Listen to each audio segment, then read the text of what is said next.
The Reaper, the Maelstrom, and the Thief is a Dungeons & Dragons show by RollCast, intended for mature audiences.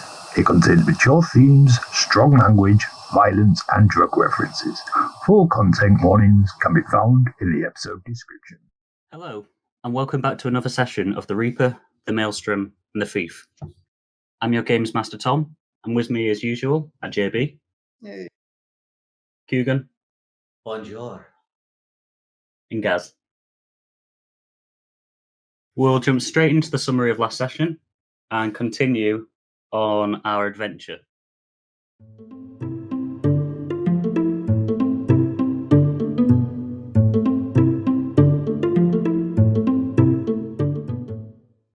Having finally returned to Salt Harbour, the group rested overnight, with varying levels of success.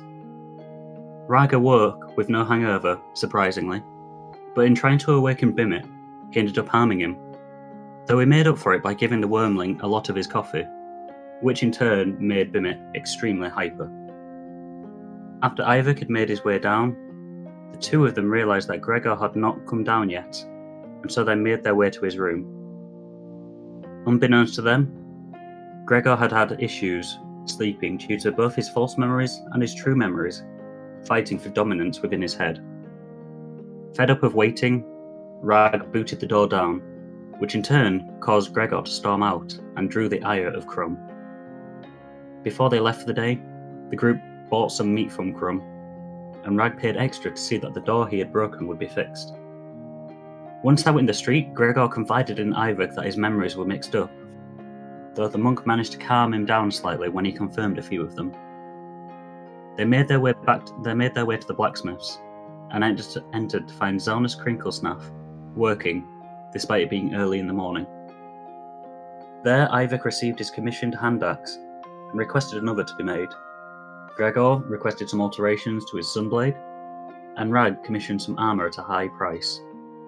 All of the group paid their deposits and agreed to return within 3 days to receive their new items and pay the outstanding fees. Before they left, Rag was told of the dark area, and although he tried to convince Zelnus to reveal the location, he was ultimately unsuccessful. However, Zelnus did tell them that Aja Clarara, a wind genasi that had previously encountered the group, would grant them access.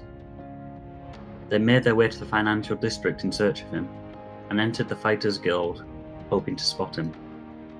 Once inside though, the group split, with Rag and Gregor viewing a fight from a distance, in a vain attempt at jogging Gregor's memories, but it was to no avail. As this happened, Iyvak inquired with the waitstaff about Aja's location, and was told that he would be either in the slums or elsewhere within the financial district. Before leaving, Gregor and Rag ran into Murug, the Fighters Guild owner, who immediately recognised them both, and tried to goad them into a rematch with Shorduk, the half-orc fighter they had both fought, and that Rag had walked away from as the victor. Although he was not successful with Rag, Murug convinced Gregor to fight again, and booked him in for a rematch that night, with Rag deciding to bet 500 gold pieces, with a deposit of 200 gold pieces, on Gregor. Once outside with Iyvak, the fight later that evening was revealed, and a brutal argument took place between Rag and Iyvak, only to be broken up by Gregor. Infuriated by the situation, Iyvak stormed off and began to meditate near some dilapidated buildings to calm down. Once again, the group split up in search of Aja. Rag headed into the slums and began to play his lute, gaining the attention of the slum dwellers and entering into a duet with a small rock gnome who, upon completion of the duet, invited Rag into his tent to discuss matters. Once inside, he told Rag a little of his past and his role in the slums. He also told Rag that Aja would be found within the financial area, near some ruins. Thanking him, Rag headed out once more. By luck, as this was happening, Gregor had found himself in the ruins and had asked a nearby tiefling for help. The tiefling then fetched Aja. When he met Gregor, Aja told him that he would only grant access to the group if they completed one of 3 jobs: drug smuggling wormwood, a hallucinogenic bark, extorting money from a shopkeeper, assassinating the Fighters Guild owner Morug. Gregor requested that he be allowed to discuss with his companions, which Aja allowed. Meeting back up with the group, he relayed the message, and although he initially had an idea for Aja to bet on him to win during his fight, this was soon shot down by the group, and they agreed to meet Aja once again to discuss terms. After meeting with the Wind Genasi and getting full information, it looked as though the group would take on the assassination contract for a cut of the reward. However, Iyvak turned it down due to his moral convictions, though seemingly had no issues with smuggling in drugs. Rag then accepted the smuggling mission on behalf of the group, but he also then entered into a secret pact with Aja to complete the assassination without the knowledge of the rest of the group. As he headed back, he realised that Bimit had been on his shoulders the entire time, and in an attempt to keep him quiet, fed him a steady amount of food. Reunited once more, the group continued on their way. And that is where we got up to, guys, last session. So you are all currently still in the financial district. You've just finished discussing, you've just finished discussing the contract. Iyvak, if I remember rightly, you had told Rag that you were proud of him for keeping complete trust with the group and that you could all discuss things and come to an agreement. What time of day is it now? At this point in time, it is very early afternoon. So I would say probably around about maybe 1-ish. What should we do next? I think it's about time we maybe get ready for your session later on this evening. Drink? Aye. Well, when would this be smuggling mission? When about is that?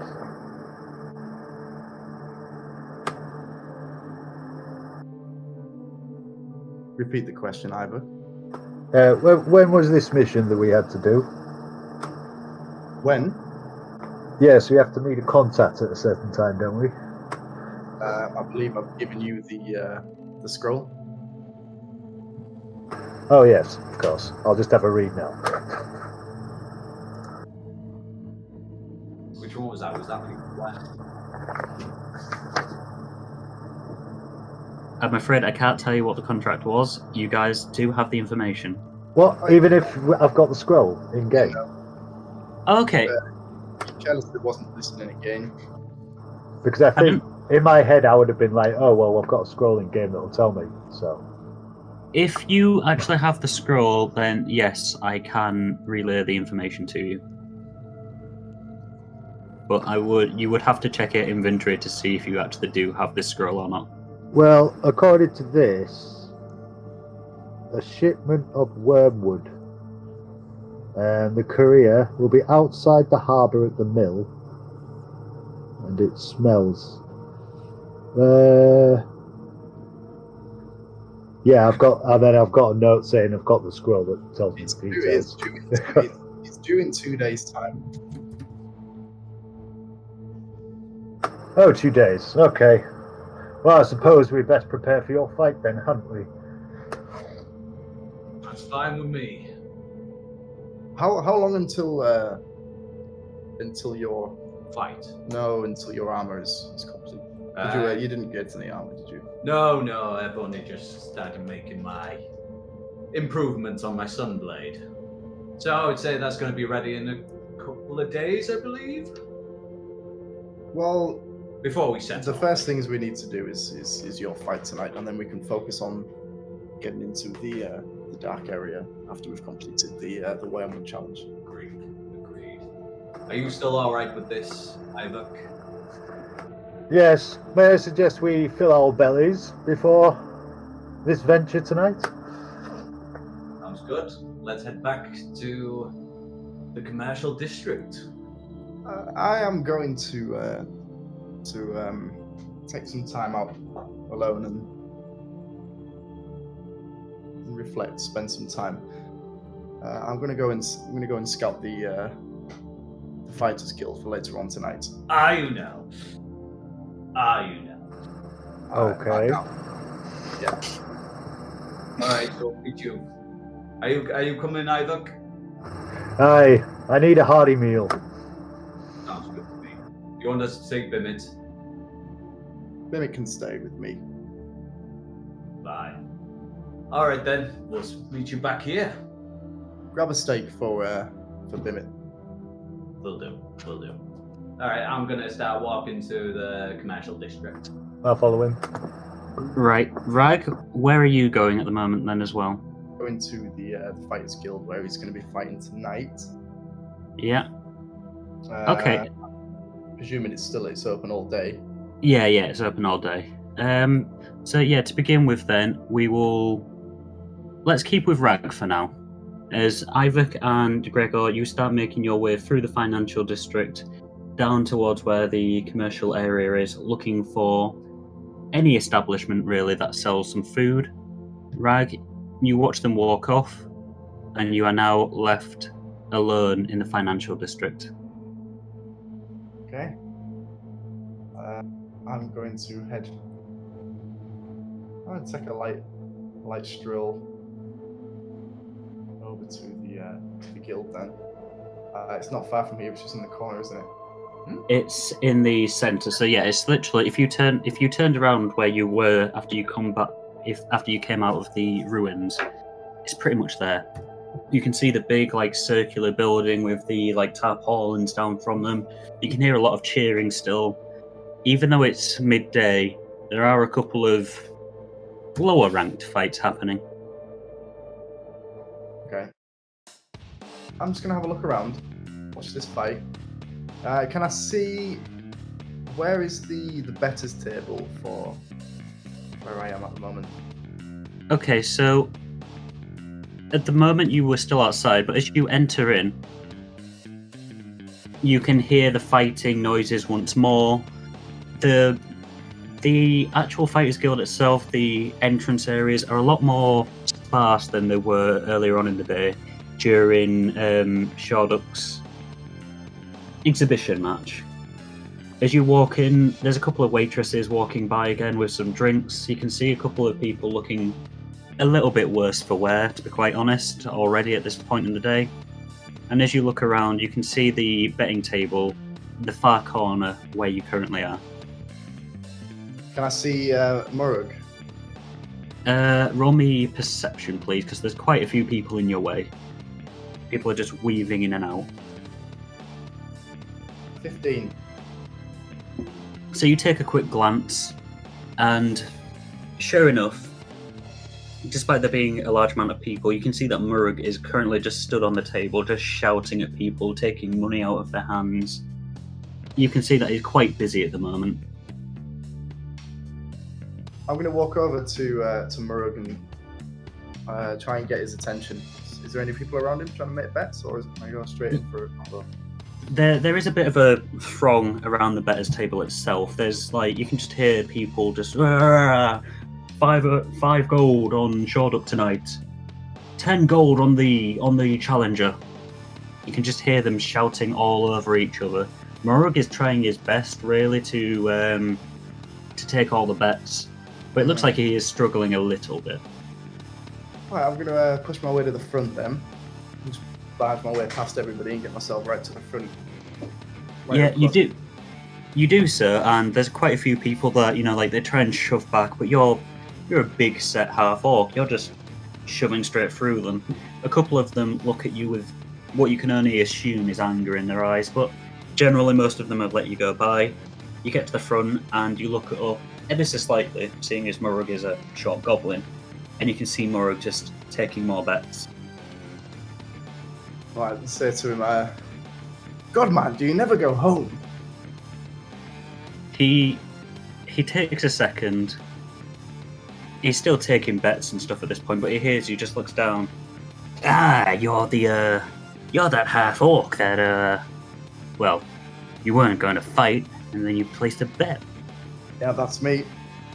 I don't go home as long as there's gold to be made. There's gold to be made. And how is the gold going for this evening? Splendid, my friend, splendid. It's more than flowing, it's gushing. Okay, that's great. It's going to be a good one. I expect so. Good. Remind me for this evening, you remember I've placed 250 gold pieces down on my my fellow friend. Hold on 1 second there. Just kind of reaches into his pocket, pulls out a small notebook. You'd only paid a deposit of 200 gold, if I remember rightly. You are correct, you are correct. Trying to pull a sly one. It's not going to work in Morag. Well, life goes on. Can't blame a guy for trying, I guess. And I believe the rest of the payment will be 300 gold? That's correct, yeah, that's correct. Well, what is the return odds in this game? Maybe got a proposition for you. Well, you placed the bet on that Dragonborn, right? So you get 3 times your gold back if he wins. If you placed it on Shoreduk, you'd get about 750 gold back. He's the favourite. I would like to add an additional 200 gold to the bet tonight. Would that be on the Dragonborn or on Shoreduk? So 700 gold in total, huh? 700 gold with the same odds. Well, I can agree to that. I'm sure you can. I will happily hand over the 200 gold pieces to you right now. You just kind of pull out a bag of gold and just kind of like drop it in his hands. You can hear it hit over the throng of people. Just kind of weighs it up. Feels about right. Oh, it's right. But if I remember rightly, you still owe 300 gold then for the total. Promised. Say that again. Sorry, you kind of cut out. That will be tonight, as promised. Very well, very well. Just kind of takes his notebook. Just you see him scribbling out very quickly for a second, and then just writing another number down. So if your friend wins, 2,100 gold. If he loses, you've just lost 700 gold. I don't think that's going to happen. Are you sure about that, friend? I'm sure about that. Very All well. chatter aside, I believe this is the final fight of this evening. Yes, the main event. The main event, yes. Will you be closing down after that? To the public, yeah. Well, obviously, our fighters will have to have some downtime. I'll probably have a chat with my fighter. Is there some sort of a lock-in? What do you mean by that? Well, A the lock-in? general patrons, public go home and you close the doors and maybe something additional happens inside afterwards. I mean, you've just said yourself you don't go home unless there's gold to be made. I mean, is there anything going on behind closed doors? Roll me a persuasion check. My gold speaks for itself. That's all. Roll a persuasion check. 20, not a natural. Takes a second, and he just kind of looks around. At this point, there are still lots of people just like stood behind you. They're starting to push a little bit. They're starting to get a bit irate. He leans in a bit close. Well, we normally, like I say, I normally chat with my fighter and whatnot, but they normally have a couple of drinks and just de-stress, if you get my drift. De-stress. Okay. Just nods. Yeah, fighting causes a lot of stress, so they drink and they chat. It's not open to the public, though. You see, there's still a lot of anger in them after a fight. So if anything ever breaks out, we don't want the public to be involved. I understand. Maybe I could be a sit-in on this evening. Roll another persuasion, but with advantage this time. 20 for the first, a natural 1 for the second, so... 20. That's a very lucky... Whew. Well, that would depend. I mean... If you're just a general public goer, then no, I'm afraid I can't do that. But if you're Gregor, is it? His manager? Or his coach, then yeah, I could let you stay. Of course. There's a lot of coaching and managing involved in this particular Dragonborn it's not easily manageable, you see. So it's I like to stay close, especially after a fight. I mean, Of course. We may have to send him off after the fight. You know, is to keep his mentality up to some form of sanity. Well, the only thing that I would say is, if you're staying, it doesn't matter if he's in the area where we're going to be relaxing and stuff, but he can't leave the building, you see. He's your liability. Well, I understand he's my liability, but he's also... In fact, you've never once told me that he's my liability. Well, if you're his coach or his manager, he becomes your liability.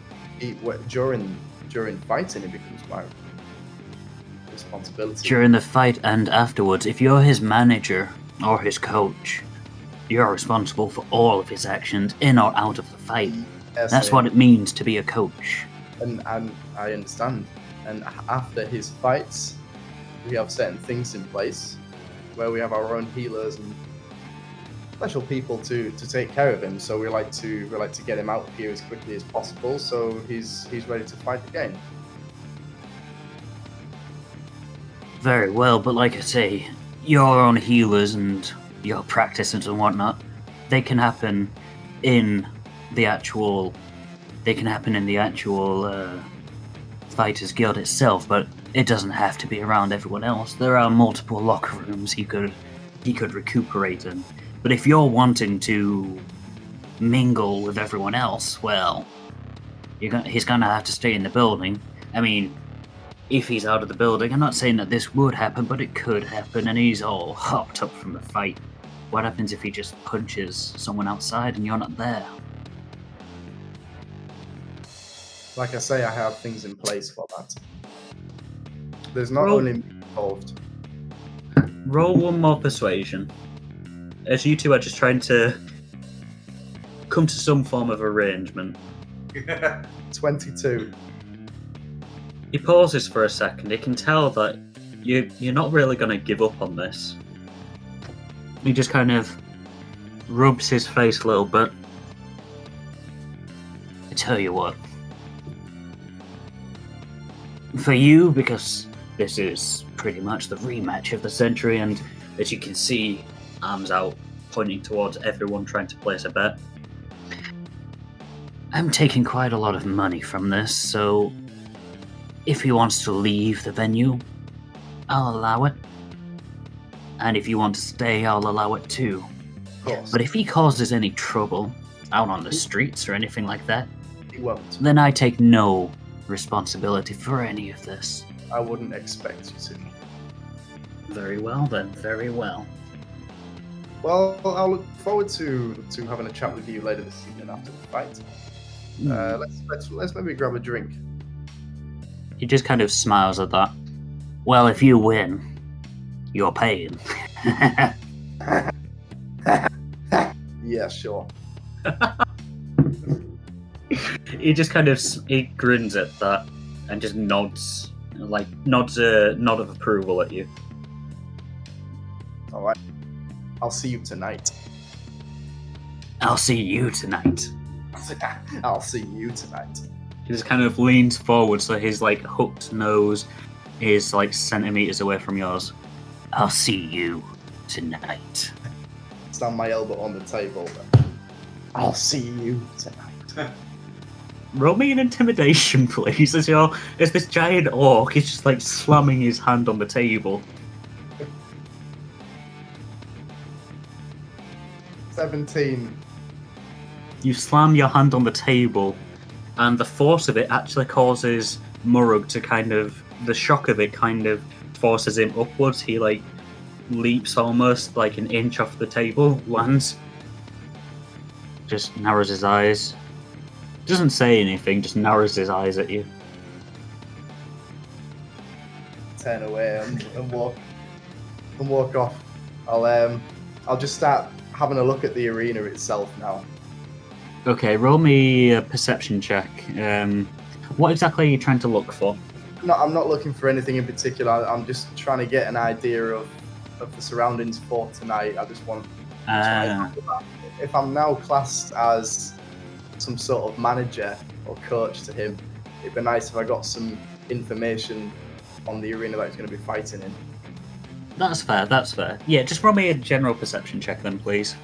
As you're starting to walk around, you feel that Bimit, like, still on your shoulder, wrapped around, like, his tail is wrapped around your actual arm itself, like your forcep. And you can feel him just kind of start shrugging himself awake a little bit. The noise in the Fighters Guild is waking him up. It's alright, Bimit. It's alright. We won't be here near long. He just kind of lets out a little plume of smoke from his nose, from his nostrils. Well, is it busy? Is it really busy where I am as well? So, if you're, are you still at the betting tables? Or have you walked away from them? I've started walking around behind. I presume the betting table's like quite close to the arena. So yeah, the way that it's laid out is when you come into the entrance, there's like this big, like archway basically. At the very end of it are some gates where people are taking tickets, or people would be taking tickets, and that leads down into the arena itself, the seated area of the arena. On the very far corner, so like it's like an arc, and then there's two solid walls. And given from what you've seen from the outside, you would assume that on the other side is an almost identical entrance.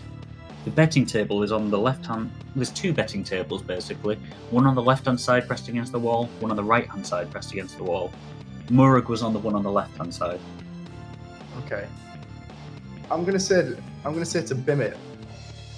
I'm gonna put him down. I'm going to say, you go have a look to the right, see what you can see. I'm sure you know what's happening tonight. He just kind of shuffles up, just presses on his tiny little paws a little bit, just like a bit of clacking of his claws as he's starting to feel the stone floor. Sorry, as he's clacking on the stone floor, just looks up. We're seeing that man tonight. Yes, we are seeing that man, but I want to have a look. I want to have a look around. Very well. See if you can Find a look. Yeah, you go have a look. Let's see if we can see what you can see. I'll meet you at the end of the circle, and I'll pick you back up. I'm going to go to the left side. You take the right. See if you can find anything suspicious or anything out of the ordinary. And this is where we lose. I mean, if I wanted to be an absolute arsehole.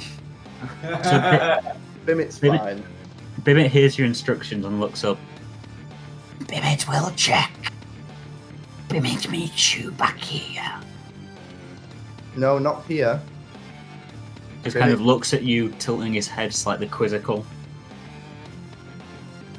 Bimit, meet me at the betting table. You know where the one with the man that we're seeing tonight. Yeah. That little man, yes. Kind of nods.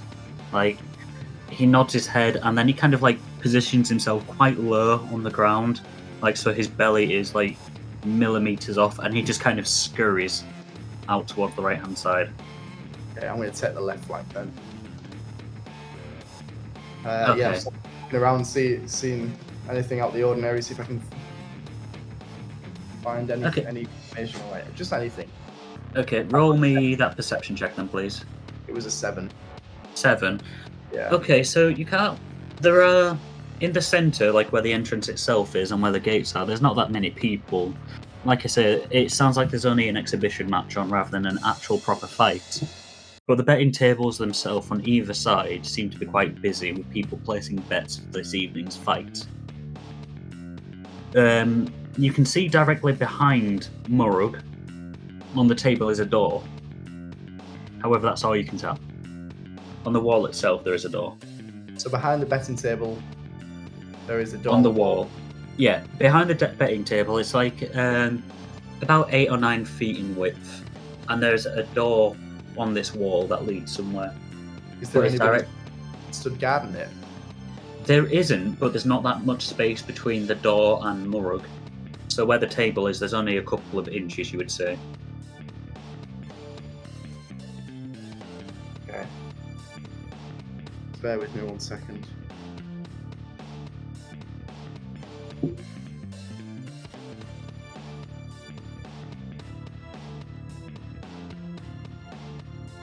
Okay, so there's a door behind him. Yeah.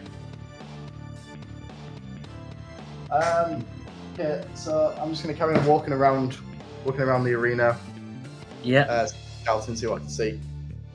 So as you're walking around, so you're currently just a little bit away from the betting table at the moment, on the left-hand side, in this like archway. Are you wanting to move back towards the entrance or closer to the boat, back towards the betting table? If the betting table is directly in the center. No, the betting table, you've got this arc, so like that kind of thing, and the actual betting table itself is on the end of the arc, not in the center. Yeah. Not back towards the entrance, and I want to be going the opposite way. I want to be going symmetry to Bimit. I want to be coming around in a circle. It's only a semicircle, that's why it's an arc. So currently, in this semicircle, you are right at the very edge of one side. You're on the left side at the very edge. So essentially, if you look at the map, yeah, you are kind of like here. If you saw that. Yeah. Unfortunately, it's not showing on mine, but and Bimit is on the other side. Yeah. Okay. So I was thinking I wanted to head over here. Over where, sorry? Over there. You see that? Okay. You entered through that side, sorry, because you were coming from the ruin. Yeah, then. You can't do that without going outside. You would have to exit because there are solid walls in between that side and that side.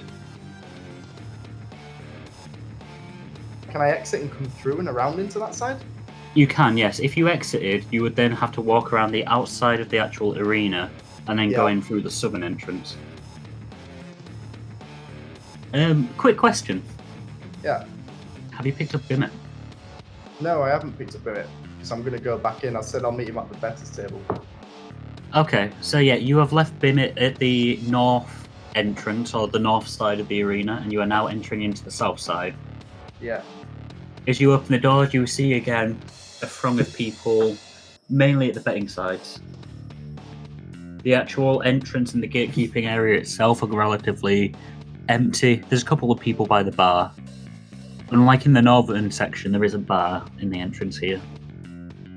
So this wall that's in between the southern and northern entrance, does it look like it gets opened at any point? Can I? Well, no, sorry.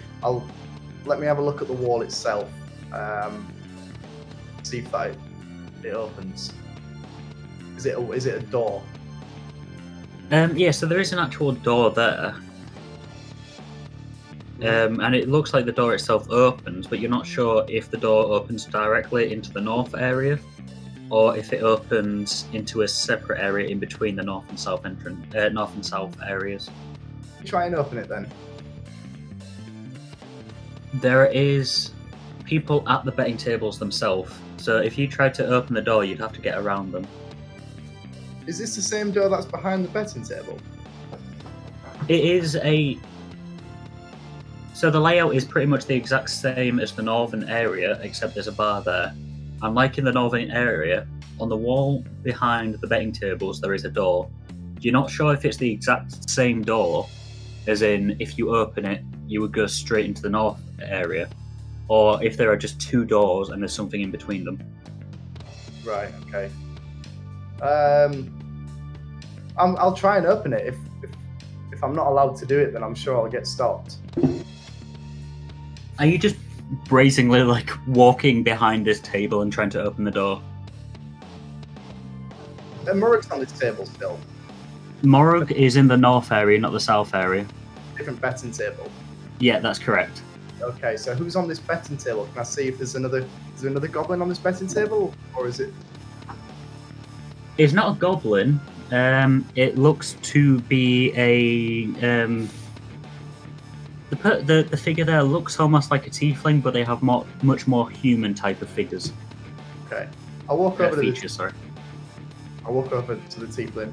Just say, am I allowed to go down there, or is that not for us? Are you part of the public, or are you one of the fighters, or one of their managers? I'm one of the managers for one of the fighters. Which fighter would that be? That'd be Gregor. Takes a second and just kind of looks at you and then looks back down at his betting book. The one from tonight, eh? It's the one, yes. May I ask what your business is down there?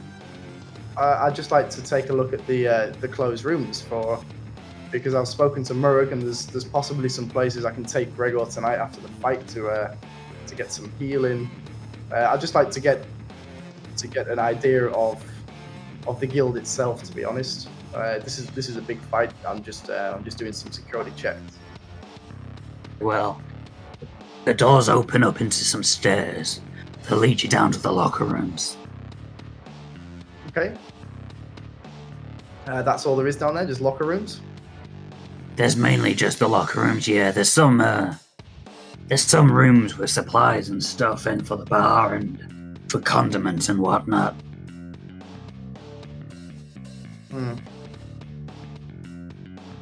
Okay. No problem. I'm not going to bother. That's fair.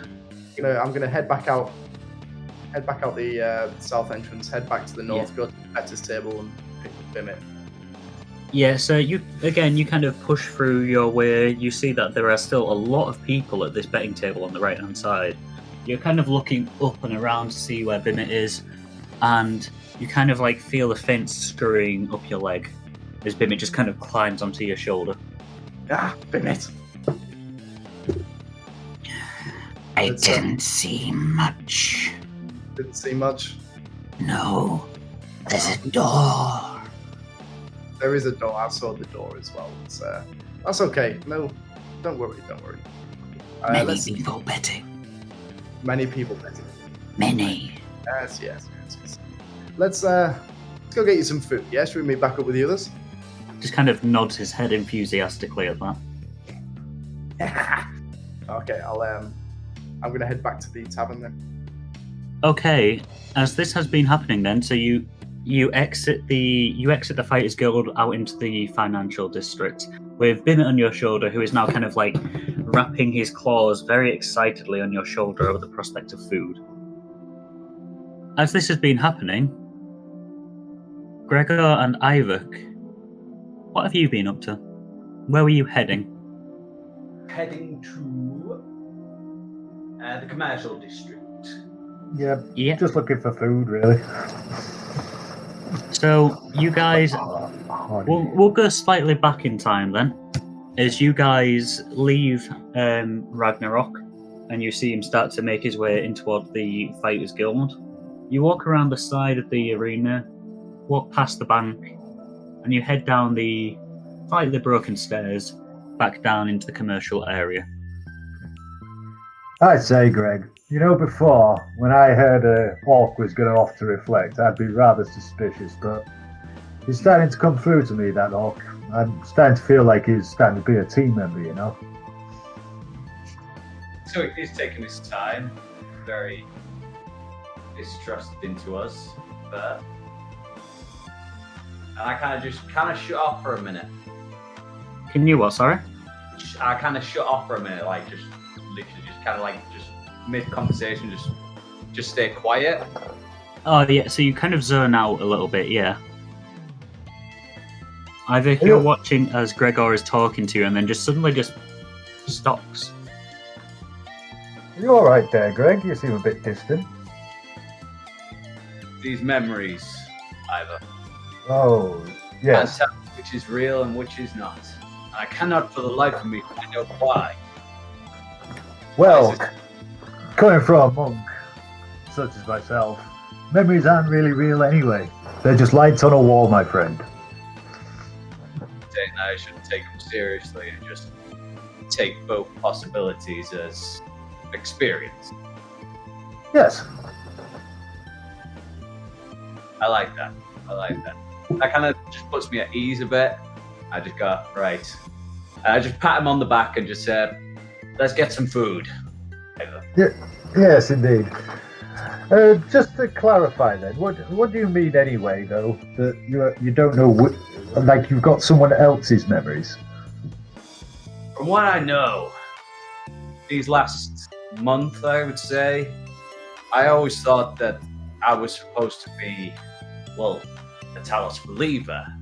I mean, try and spread the word and try and get people to his cause. But now these other memories have started flooding, and I kind of don't know where I am. Maybe it's just an after effect. I mean, it was a rather potent mushroom that you had there. I mean, it certainly did a number on you. Maybe just give it a couple of days. I'm sure it'll settle. What do you mean by mushroom?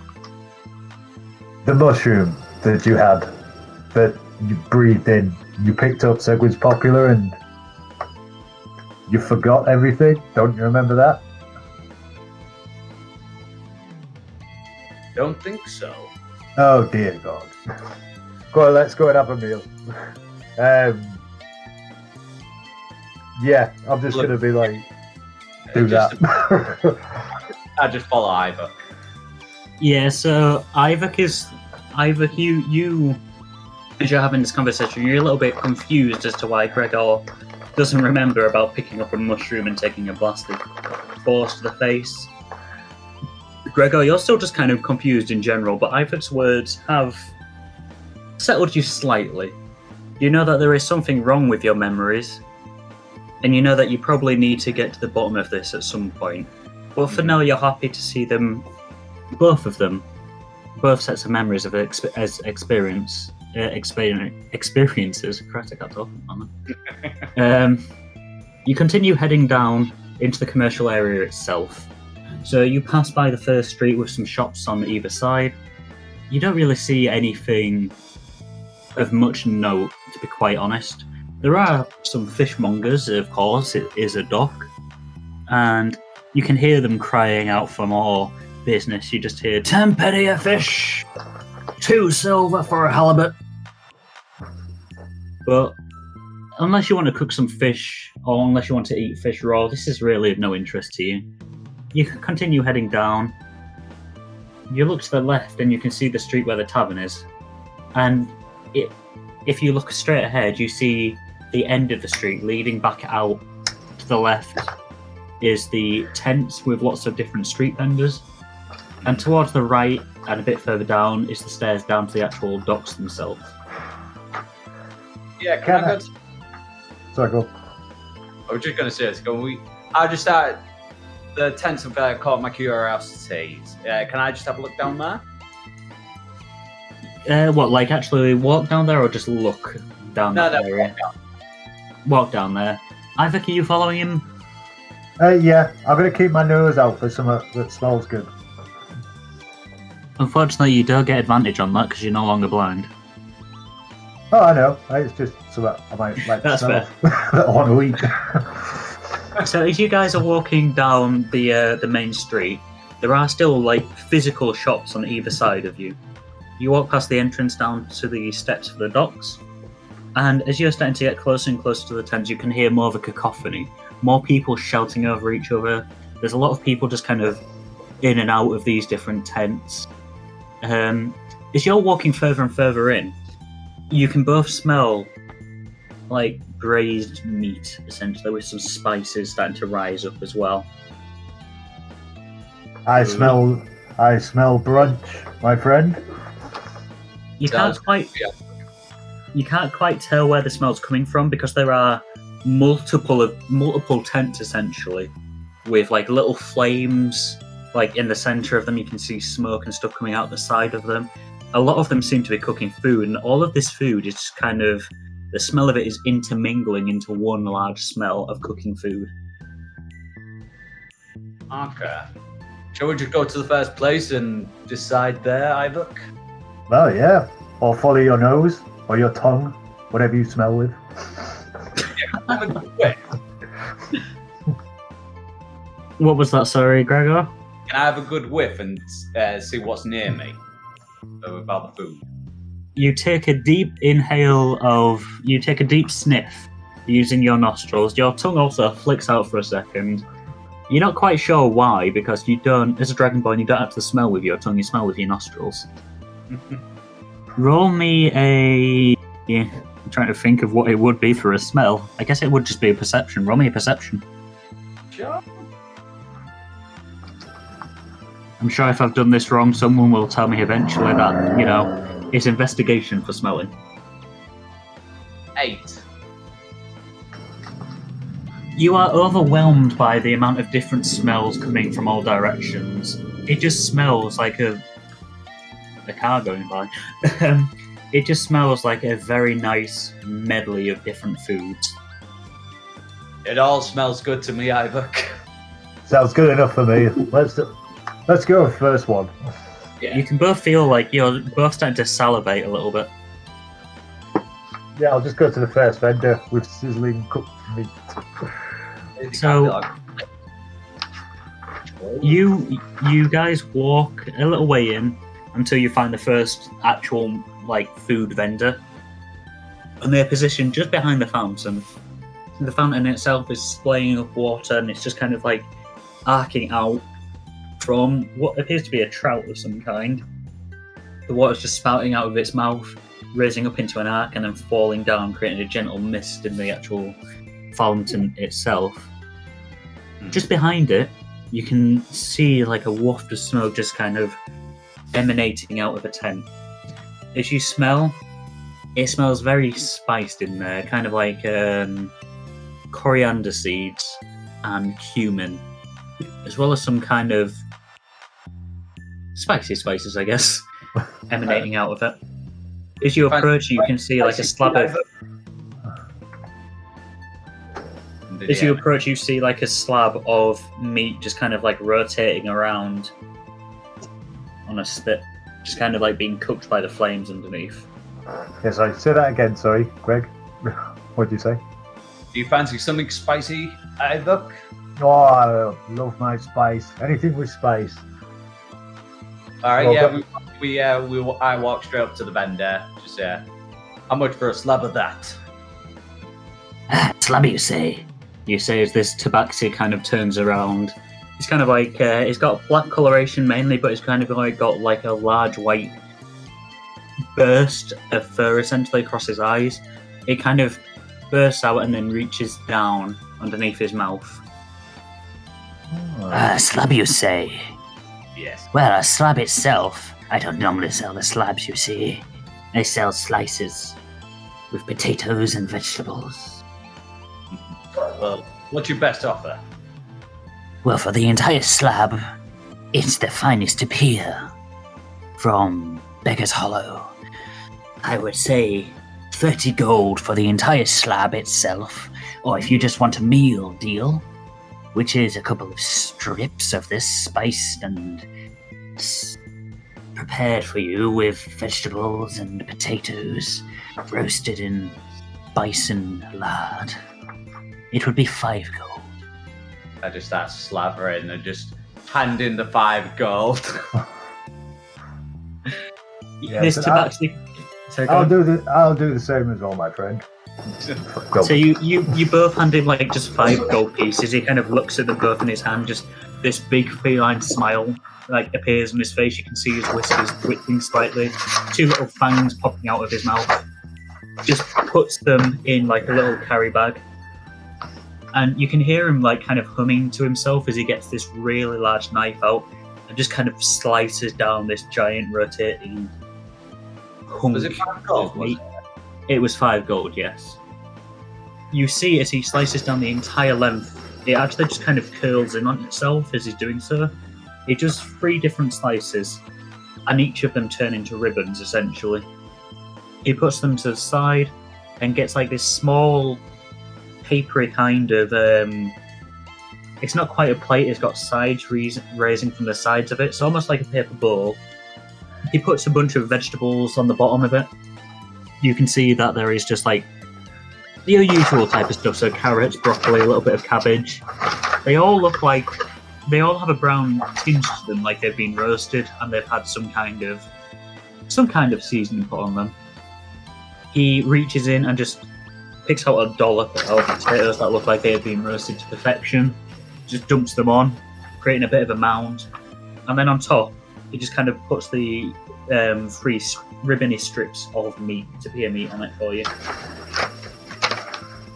Much obliged. I'd literally 2 hands and go big chunk out of everything. He watches as you just kind of like devour into this like meal deal, essentially. It's good, is it not? Is it?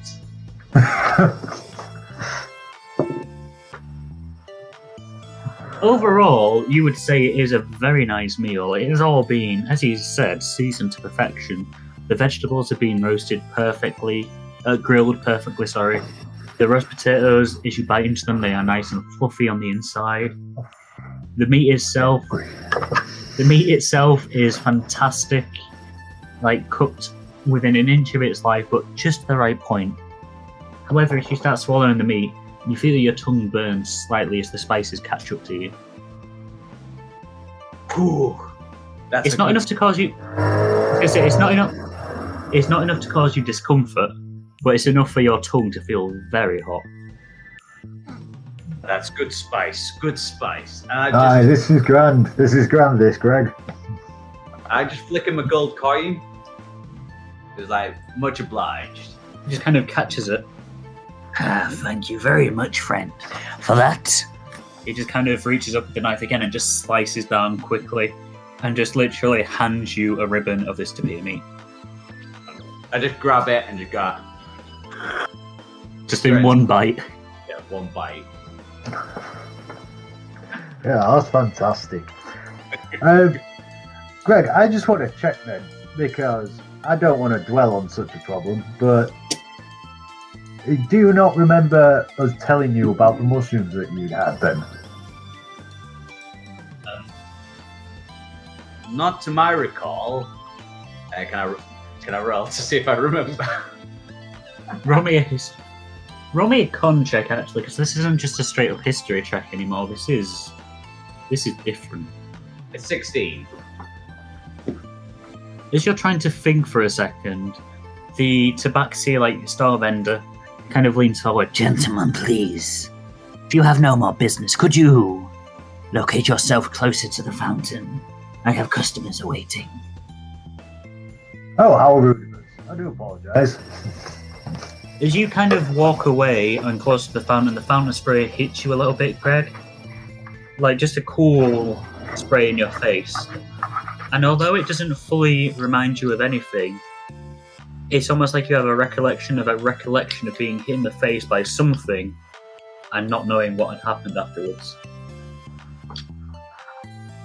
Kind of just, as this thing hits me, I kind of just like jolt back a bit. It's like, that felt familiar.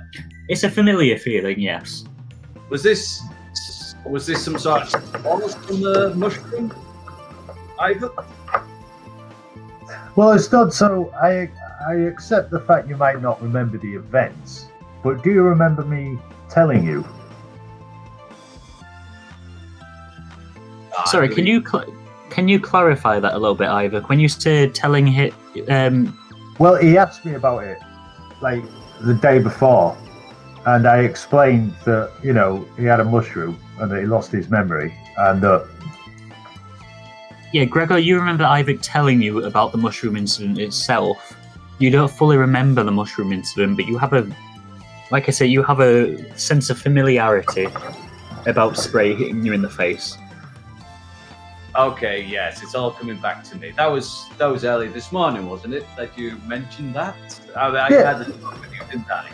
Yeah, some point previous. I just want to check that you're okay to form memories from this point, because you understand it could be an issue if we're in a situation and you forget everything again. I just need to know that you've got some stability there in present moment. I believe so, from what I've gathered. I mean, unless this is all not real, and then I'm barking mad. Oh, don't go down that rabbit hole, my friend. This is real. This is real. Yes, I think I'm all right, Iyvak, and I thank you for asking. But I'm just, like I say, I'm just a bit confused with some of these memories. But I'm going to take it to your word, take everything as an experience, and just go on with it, and just make my own life. Yes, indeed. I just need to know that you're going to be effective from here on. But if you have any issues, by all means ask. But I would just wait. I mean, these things can take time, can't they? I mean, it was a rather heavy hit that you had there. From what I remember, I have two memories clashing with me. I mean, that last night was a headache. I gotta say.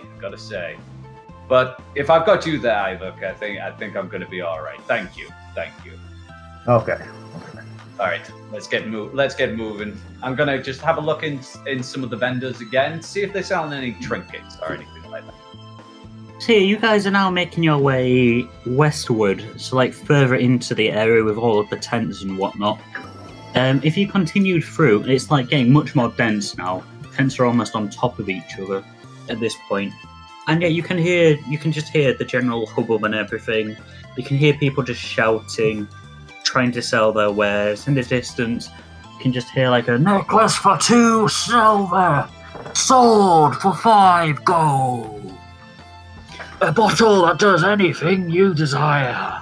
Tweezers that will bottle a ship. It's here. More and more people shouting over as they're trying to get anyone's custom. Is that an auction? It's not an auction as such, Iyvak. It is more just people shouting over each other. Oh. I'm just gonna have a look around, just look at their wares and so yeah, just having a nosy really. As you look around these stores and everything, you see one particular store that stands out to you a little bit. As you're looking, you see yet another tabaxi and a kind of like crudely scrawled sign. Say that again, sorry? Not full of mushrooms, is it? It's not full of mushrooms, but on the hand-scrawled sign, it says Lincea's Shop of Holding. Say that again. On the hand-scrawled sign itself, like this wooden sign with like etching into it, it says Lincea's Shop of Holding. Okay, yeah. Gander, I'll have a look. I'm gonna check this out, Iyvak. See if there's anything good. Right. I'll follow him as well. So as you approach, you can see that there is a tabaxi just kind of like sat cross-legged just behind this sign on like a carpet, and you can't actually see any of his wares, but in front of him he has a bag of holding. Have we met this guy before? I'm gonna say that. I was like, is he familiar? The guy the tabaxi looks up at you and sees you both, and you can see he does look a bit familiar. You remember that you have met a tabaxi that, like this one, has the colouring and markings of a leopard. He's still, even though he's sat, you can still see that he's small. You can see his little green slitted eyes. And although he looks a bit worse for wear than he did last time, he's still wearing like a tunic that is a bit torn and everything now, and he kind of like has a sand protector wrapped around his neck. They have definitely seen better days, but yeah, you feel like you have seen him somewhere. I just like literally get onto just crouch down and I go, have we met before? Just takes a second.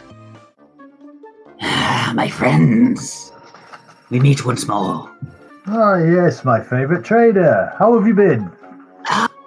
My monk friend, I have been... He just laughs and stares off into the distance slightly.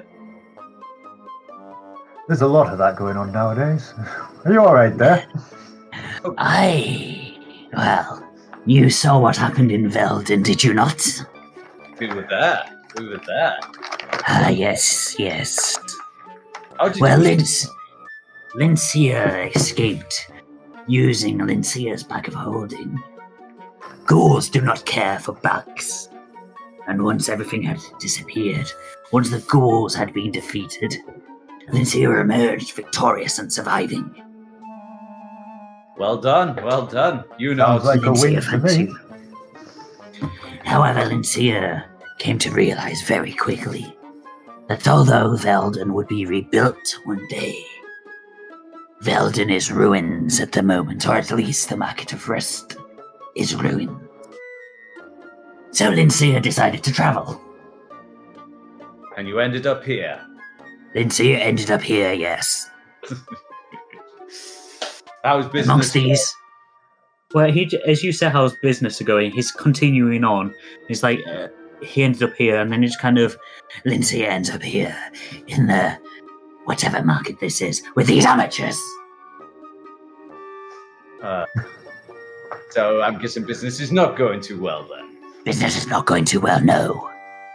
No, Well, these amateurs shout for everyone, and Lincia is drowned out by their ineptitude.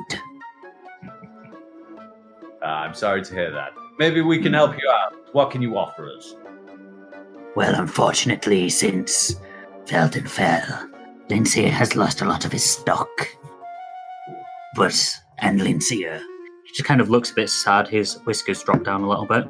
Lincia also lost his sheet that told him exactly what was in his bag, and the locations of them in the bag. However, Lincia can give you a potluck of items. 5 to 10 gold. Net you a random item from Lincia's bag of holding. 5 to 10 gold. Yes. If you do 10 gold, you get 3 items. Normally, 1 item is 5. Normally, I would be very suspicious of such a deal, but you cut me such a fine deal last time, I'll be happy to do that. I believe you gave me some gems and emeralds and whatnot, did you not? Yes, and you proved you are of a high moral fiber. Indeed. Very well. Would you like 1 item or 3? I'll do 3. Very well. He kind of like opens the bag up, but before you reach in, he just kind of like holds his like paw out, waiting for 10 gold, sorry. There we go. You just kind of drop the 10 gold in, sorry. You reach your hand into the bag, and you pull out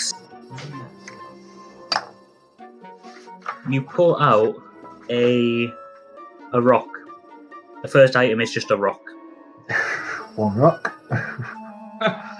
It is an ordinary looking rock. That's the most expensive. And it makes you go blind. Yeah, I'm waiting for that. It's just an ordinary looking stone rock. There doesn't appear to be anything special about this ordinary stone rock. Rock. Well, meet the most expensive rock I've ever seen. You pull in again, Yeah. and you pull out... You're not sure what the material is, but you pull out what looks like a duck. Like a really small yellow duck. What, not a living duck then? It's not a living duck, it's like a little model. The actual material itself is soft and a bit squishy, but also at the same time solid. Like a bath duck. You have an ordinary looking rubber ducky. What happens if I squeeze it? Does it do anything? You squeeze it and you just kind of hear like a... As it like squeaks. Nothing happens for a second. But then you kind of just hear... It's like a swarm of... Even though it was a duck that you squeezed, a swarm of geese just like surround you. Ooh. That could They be just kind of handy. like, I was going to say, they don't do anything. They just like surround you, just like, as they're hissing at you slightly. Cool. Maybe. Or maybe that was just a fluke. I'll try it again later. You reach in a final time, and you pull out a large, well, I say large, it's about the size of your hand. A large ornate golden key. It has markings on it in a language that you do not understand. So write that down as a large ornate golden key. Okay. With markings I don't understand. Yes. Tell me, my friend, do you know what this is, or can you read these markings? Lincia unfortunately does not. This is why they're in my grab bag. They're items Lincia has procured over his time. But Lincia does not know what they do. They could be interesting, they could be good, or they could just be nothing. Hence why they are only 10 gold for free. Oh, no, yes, I'm not going to grumble over the results. I was perfectly aware of the gamble. They just Kind of smiles Maybe. again. and just think, why not? Give him 10 gold. Okay, so you hand him 10 gold and he kind of like just, he smiles again at you and opens the bag.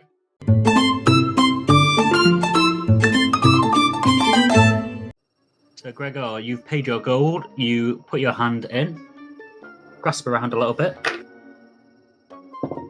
You feel something and you feel a very small item. You pull it out. It's a pair of tweezers. Ah, very good. I understand what they are. Lincia says as you kind of look at them. What are they? They're for model ships. Put them in a bottle, and it's all good.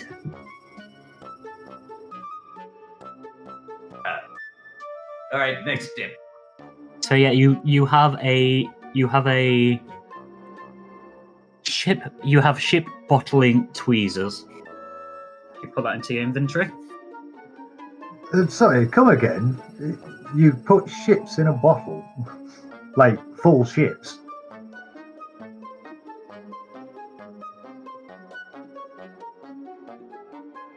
Lincia does not know if it is full ships or small ships. Lincia has only seen others use these to place little ships in little bottles. They then stare at these bottles and just look at them. Tweezers. Tweezers, yes. Tweezers. It be a rock. But beats my rock, my friend. You reach in again, and you pull out a little glass bottle, and it's got clear liquid in it. Ah, something to put your ship in. It's actually full of this clear liquid, but you're not able to tell what the clear liquid is. May I ask what this is? Lincia kind of like holds out his hand for the bottle. I just pop it straight up. Just kind of like pulls out the cork and just like as the cork comes out, just raises it to his nostrils. Ah, yes. This is a potion of hydration. If you drink it, it will remove thirst. What? So it's water. It is a potion of hydration. Yes, I've started to see why the competition is so fierce. He just kind of looks at you. How dare you insult Lincia like this? Lincia gave you very nice, pretty items, a rock, and other things, a rubber ducky. Absolutely. I do apologise. Do you not like your geese? My geese? He says, as one of the geese surrounds you, just like, ah! I'll look up at the geese and go, yes, it'd be better in my pocket, but... Next one. You reach in, and you find... You reach in again, kind of like just reaching around, and you grab... You take a second, and something kind of goes into your hand, and then falls back out, and then you grab it again, and you pull out like a giant amount of rope. Like just tons of rope. It doesn't look like it's much at first, but you're keeping on pulling it and pulling it and pulling it. And eventually it comes out. And as it comes out, it kind of snags on something in the bag and cuts off. But then as it tumbles out onto the floor in front of you, it kind of regrows itself again. But as you're looking, you can see that this rope is just tangled everywhere. What is this? The end of the rope. Lindsay would guess that it is a rope. Tangled rope, but rope nonetheless. I just look blankly at him, just like, While he's blankly looking, can I cut it with my axe? Yeah, so you cut it with your axe, like it goes through a piece of cake, and then it grows back. But as it grows back, it's still tangled, like it's knotted into each other. That's going to be mightily handy, that, I think, Greg, if you can untangle it. I see Lindsay provides only the finest of items. Infinite rope. Can I inspect my rock? Is it like the best rock I've seen? 1 second, so Gregor, you now have something called the Infinity Knot in your inventory. It is a rope of infinite length. However, it is hopelessly tangled.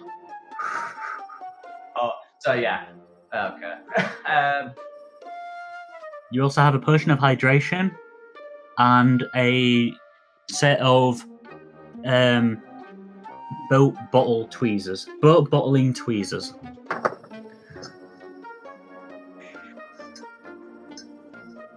Right, Iyvak, what was you saying? Right, doesn't matter. I'm just saying something in passing. It's, So Lindsay kind of looks at you both as you're kind of like just studying this rock, and remind me, what else did you pull from that? You pulled out a rock, a rubber duck, and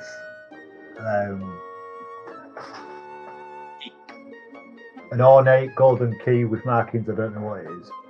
Yeah, so you have an ordinary looking rock, a rubber ducky of goose, and an ornate gold key. Just do me a favour and put a star next to each of those, though, please, so that I can... Because obviously, there may or may not be something about these items, but with you being in the middle of a city that has magic nullification, obviously you can't know what it is yet. And Gregor, you have ship bottling tweezers, or bottling ship tweezers, a potion of hydration, and the Infinity Knot. So again, if you just put quick little stars next to them, and if there are any effects to these, then they will become apparent if you use them outside the city, but obviously I can't tell you at the moment. Lindsay kind of looks at you both as, Iyvak, you're looking at this rock and this random key as these geese are just honking at you. And Gregor, you've got like this potion of clear liquid and this giant amount of rope just tangled all over you, and these tweezers just tucked into your side pocket. Lindsay delivers items, does he not? The finest of items. Tell your family, tell your friends. Lindsay's shop of holding. I just look at him and go, I will. But I've got some items that you might be interested as well. If you want to. He raises an eyebrow. Oh, Lindsay is always interested in goods. Pull out a magnifying glass and just show it to him. How much would you offer for this? Out of interest as DM, is it just an ordinary magnifying glass? Yeah, there's no description in it, but you did tell me it's like worth 100 gold. That sounds very sus. Are you just trying to sell it as a magnifying glass to him, or are you trying to upsell it essentially? As a magnifying glass. See? Okay. So as you hand him this magnifying glass and he looks at it, he sees that it is kind of like a brushed silver type of metal, and there's, like very clear lenses to it. Yes, I see. This is... As he holds it up towards the sun's lenses just kind of magnify, and below him you can see like the ground set on fire slightly. This is a lens of fire. Lindsay will give you 86 gold for this lens of fire.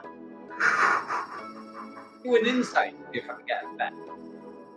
Yeah, roll insight, go for it.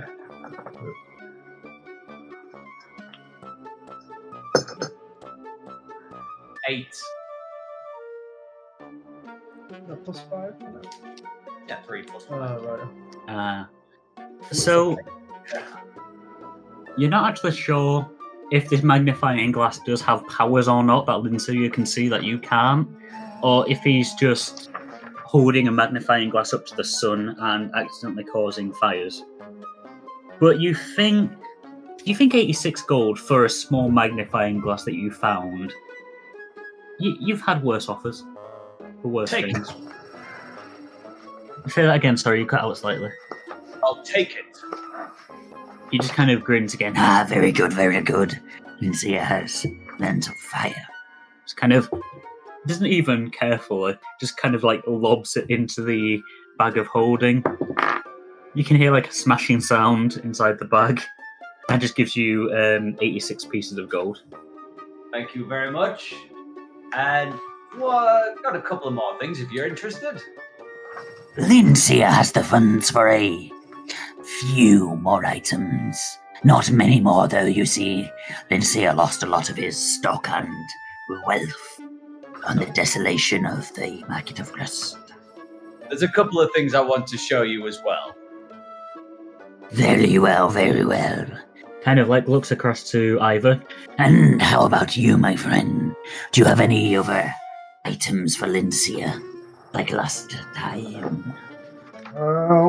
Nothing I can really part with, I'm afraid. A shame to be sure. But Lindsay will look at the Dragonborn items for you. I get a shield off from my back, and I think all I've got on is just at 1 AC on it. Okay. So is it just basically an ordinary shield that gives you +1 to your AC? How are you selling this to him? Are you just literally giving him a shield? Pretty much.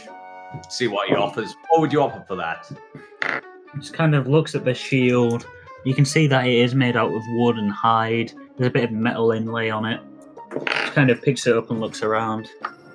Turns it around, sees the strap kind of... You see his face kind of veer back slightly. This shield has seen better days. Lindsay will give you 50 gold. 50 silver, sorry. No, I'm taking your first one. 50 gold. 50 silver. Give him a little snarl and go. Sounds fair.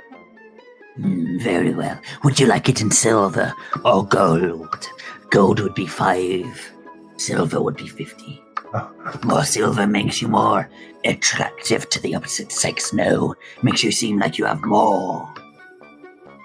Jingle, jingle. He says, as he kind of like just... You say what, sorry? Yeah, I just look embarrassed about 50 silver. Ah, very well. He just kind of, this bag that he was jiggling, just chucks it at you. Jingle, jingle. Lovely. And I'll just get these brown, dark brown leather boots out and let him have a look at these. What do you think of these? Are they anything special? He looks at them and he's trying to bluff you, but you can see he has no clue that, like whether or not these would be worth anything or not, if they've got any properties to them. These are normal leather boots, are they not? Look it. 5 silver. Can I do an insight again? See if he's... Yeah, feel free to roll an insight. 11. He genuinely thinks that these are just normal boots. Like, he's seen boots go for like 10, 15 silver before. He wants to buy it a little bit lower than he'd sell it, so he'd make a bit of a profit. How much was it again? 5 silver. Lindsay must make some kind of markup, you see, or else why would Lindsay buy? 6 silver. 5 silver and a free item from Lindsay's bag of holding. Deal. So you give him these, and you give him 5 more. You give him 5 more silver, and you reach in. You kind of like grab around a little bit more. You pull out a small little ring. It's a gold ring. Ah, yes, you've pulled out a ring. Very good. Lindsay gives you a bargain, yes. Do you know what it does, or is it just a gold ring? Kind of like holds his hand out for you to drop the ring in. Drop it onto his hand. Picks it up and just eyes it very closely. Looks at some like little markings that you couldn't make out before, and drops it back into your hand. Lindsay believes this is an invisibility ring. Ooh. Thank you very much. Right. As he gets that, I'm gonna get the javelin from my bag, from my back. I'll be like, fancy swapping this for a lucky dip? Before you do that, Gregor, do you put it on or anything? Or do you just like put it into your satchel? Put it on, just see what happens. Nothing happens. Because you're in the middle of a city with no magic. Just put it on. And I kind of just turn to Iyvak and then slap him on the back of his head. Iyvak, Gregor slaps you on the back of your head and you know it's him immediately. As you're like trying to pull this javelin out, you just hit in the back of the head. Ow! What was that for? You can see me. Yes, you just slapped me in the back of the head. Just look at the ring and it's like, faulty. Lindsay must remind you, you are in Salt Harbor with a new man crystal. No magic happens in this city.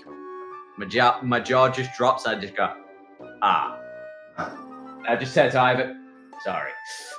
Remember where you are, Dragonborn. Yes. All right. Fair enough. And sorry, Iyvak, you said that you were grabbing a javelin out off your back at this point.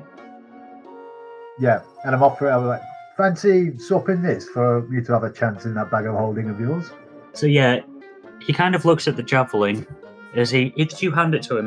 His paws just kind of take it. He grabs it and looks it up and down. Ah, fine javelin. What would you desire for it? Just another chance in that bag of yours. Kind of holds it and just stabs it into the ground and just kind of twists his whiskers a little bit. You do not require any coin for this. No. 2 items. 2? That's very generous of 2. you. Lindsay is very generous. Yes, indeed. That's why I will trade with you. Yeah, I think you have some loyal customers with me. Yes, you are a loyal customer to Lincia, and Lincia is a loyal seller to you. You kind of reach in,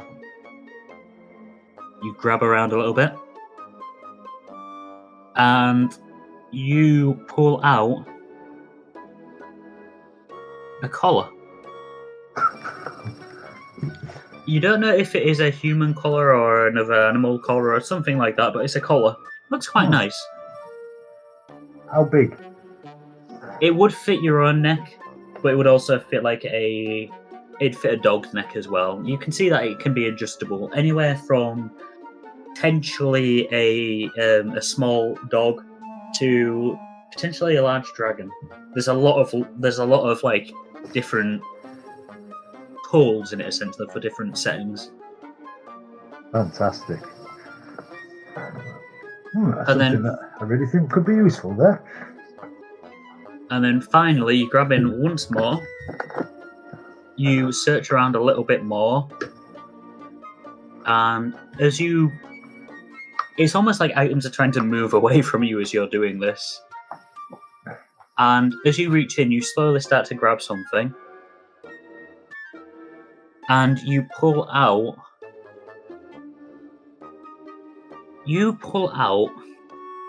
a small wand. Small wand. The wand What? is made out of wood and of ash wood, so it's kind of like a light woody colour. And on it, it looks like there are animals carved into it. Oh, this looks fascinating. Any idea? I ask him. He just kind of looks at it for a second, just like studies it very carefully. Lincia believes this is a wand of lesser summon. It will allow you to summon. It will allow you to summon spiritual forms of animals that are native to the region, That but only small ones. that was a good swap. So yeah, you have a wand of lesser summon. And can you just read back what I got you to pull out for the first one, sorry, so I can tell you what to write it down as? Oh, a collar big enough to either fit a human up to maybe a dragon. So put red adjustable leather collar with a star next to it, please. Because yeah, unfortunately that is another one that I can't tell you about until you're in a magical area, if it has any effects. For all you know, it's just a normal collar. Yep. It's going to be great if you finally get out of Salt Harbour and expect it to be amazing. I'm just like, it's a collar. Yeah, it's probably very my deal with merchants. As you're saying this, Rag, you've made your way out of the arena, and it took you a little while. You've been in the commercial area a little while. During this time, you've managed to grab yourself just a quick snack for you and Bimmet.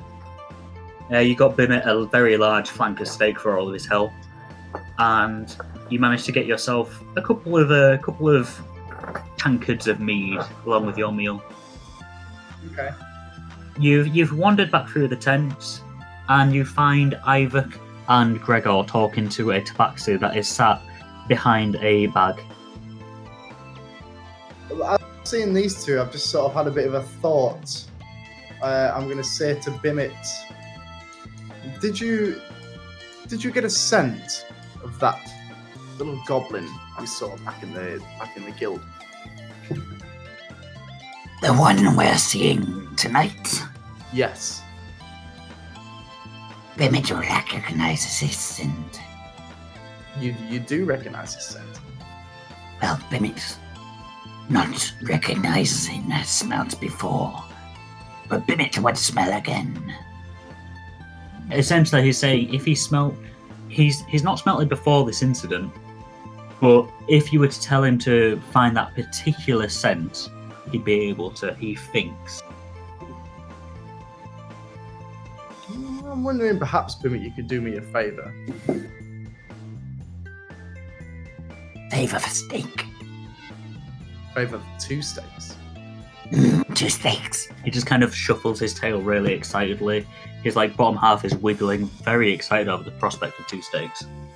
2 steaks and Rag takes care of you for a very long time. Bimit agrees to terms.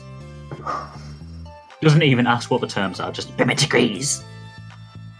I would like you to find scent of this goblin, of possibly maybe the place of where he lives or sleeps, at least. Anywhere else other than the Fighters Guild. I'd like you to go off and find it. he kind of nods at you and then just looks up. Looks up with very large eyes. You can tell he's trying to kind of emotionally manipulate you. When Bimit gets steaks. No, Bimit. Bimit gets steaks out there.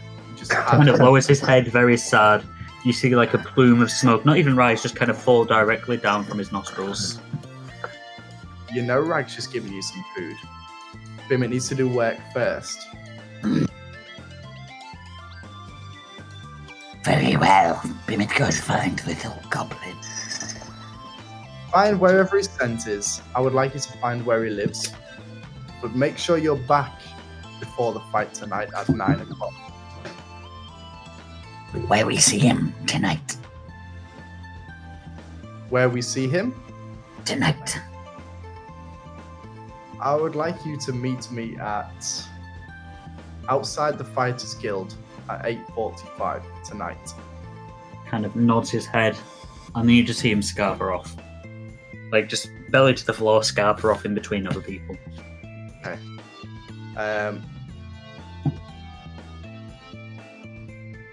Right, okay. I've got Iyvak and Gregor in sight. Yes, they're stood with their backs to you. And they are currently talking to a tabaxi. You see Yeah, I'm gonna turn away. I'm not gonna go to them yet. I'm gonna turn away. I'm gonna head for the tavern. You're gonna head where, sorry? I'm gonna head for the tavern. Yeah, so as Iyvak kind of grabs his javelin from his back and pulls it out and looks like he's starting to present it to this tabaxi, you just kind of turn on your heels and walk back to the tavern. Yeah. Are you going in the tavern itself, or are you just going that area? I'm heading that direction for now. Basically, I'm just trying to think of a reason why I don't have Bimit with me. So You're just wandering around the area, just thinking of what you're going to tell Iyvak and Gregor as you're not actually approaching the tavern itself, but you're in the general vicinity. You see Crumb outside, just kind of beating down some mats. Bimit is what was he in the shape of? A spaniel. He's not actually in the shape of a spaniel, so he doesn't look like a spaniel. He's the size of a spaniel. He's in the form of a fey dragon. So he looks like Bimit would at full size, just much smaller. Fuck it then. Fuck it. I'm going to turn back and head towards Iyvak and Gregor. Yep. So you see Crumb just hitting this mat, and you're almost in earshot of him. You can just hear fucking drunk throwing up on my mat, and you think that it's probably not a good idea to approach Crumb at this time. So you turn and you go back to Iyvak and Gregor. Yeah, I'm heading. So yeah, at this point in time, Iyvak, as you approach them both again, Iyvak has just pulled out another item from his bag, from the tabaxi's bag. Come on here then. Rag. You get spotted. Gregor, yeah, I got it. Bumped into an old friend. Yeah? You recognise him? Bag of holding guy. Big orc guy. Let's have a dip, shall we? 5 gold for 1 item. 10 gold for 3. I'll give you 2 gold for 1 item, thank you very much. No, 5 gold. Deal. You had him on the ropes there, Rag. Just kind of nods, holds his hand out, waiting for 5 gold. Just kind of like starts twiddling his paws. Yeah. Just slam the 5 gold into his hand. 1 item. Opens the bag. You reach in, and I've lost my dice. You reach in and you're reaching around a little bit. You pull out a hat. It's an innocuous looking hat. It's a normal looking hat.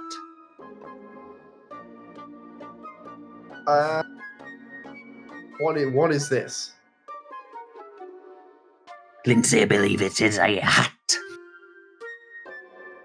A hat of... A hat of wearing. You wear the hat, you see. Like... to keep the weather off you. Like this? You put the hat on, and yeah, it's kind of like a... I'm going to say this wrong because it's going to be the wrong type of hat that I'm saying to what you're currently wearing. A fedora? Fedora is correct.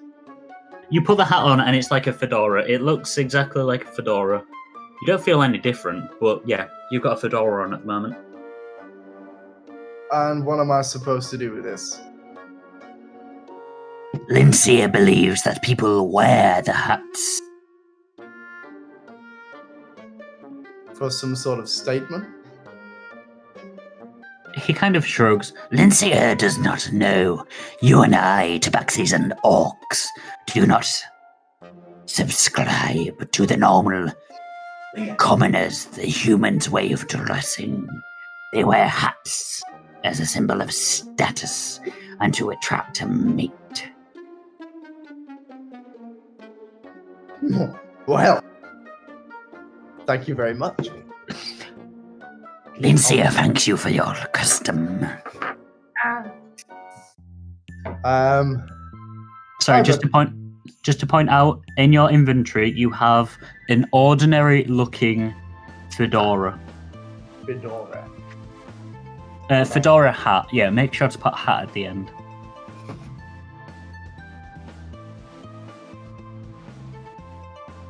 Is it a hat of disguise by any sort?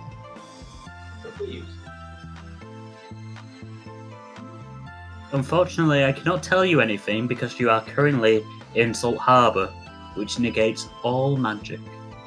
Iyvak! Iyvak, Yes.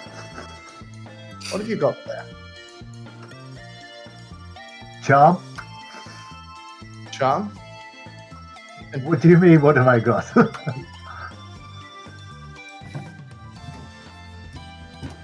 Ugh, useless.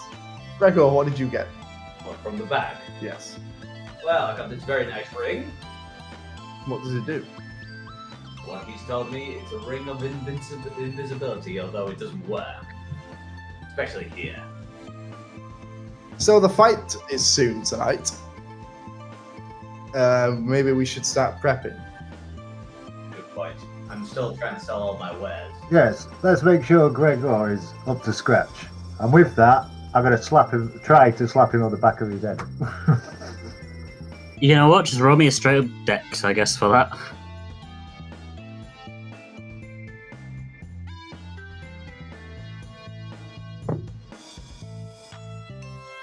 Dex, sorry, Iyvak.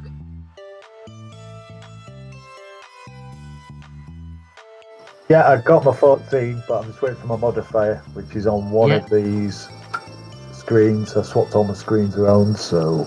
I mean, to be fair, I understand that struggle. +4, so for 18. 18? So yeah, as you say this and you try to slap Gregor on the back of the head, you just kind of like connect with it, just said a dunk into the back of his like scaly head. Gregor, your head just kind of like lurches forward. I just scratch the back of my head and just look at him. Yes, maybe we need to work on those reflexes of yours for tonight. Oh, snap. Like, At this point, it is late afternoon. I would say about 4, 4:30. 5-ish hours. Should we get you prepped?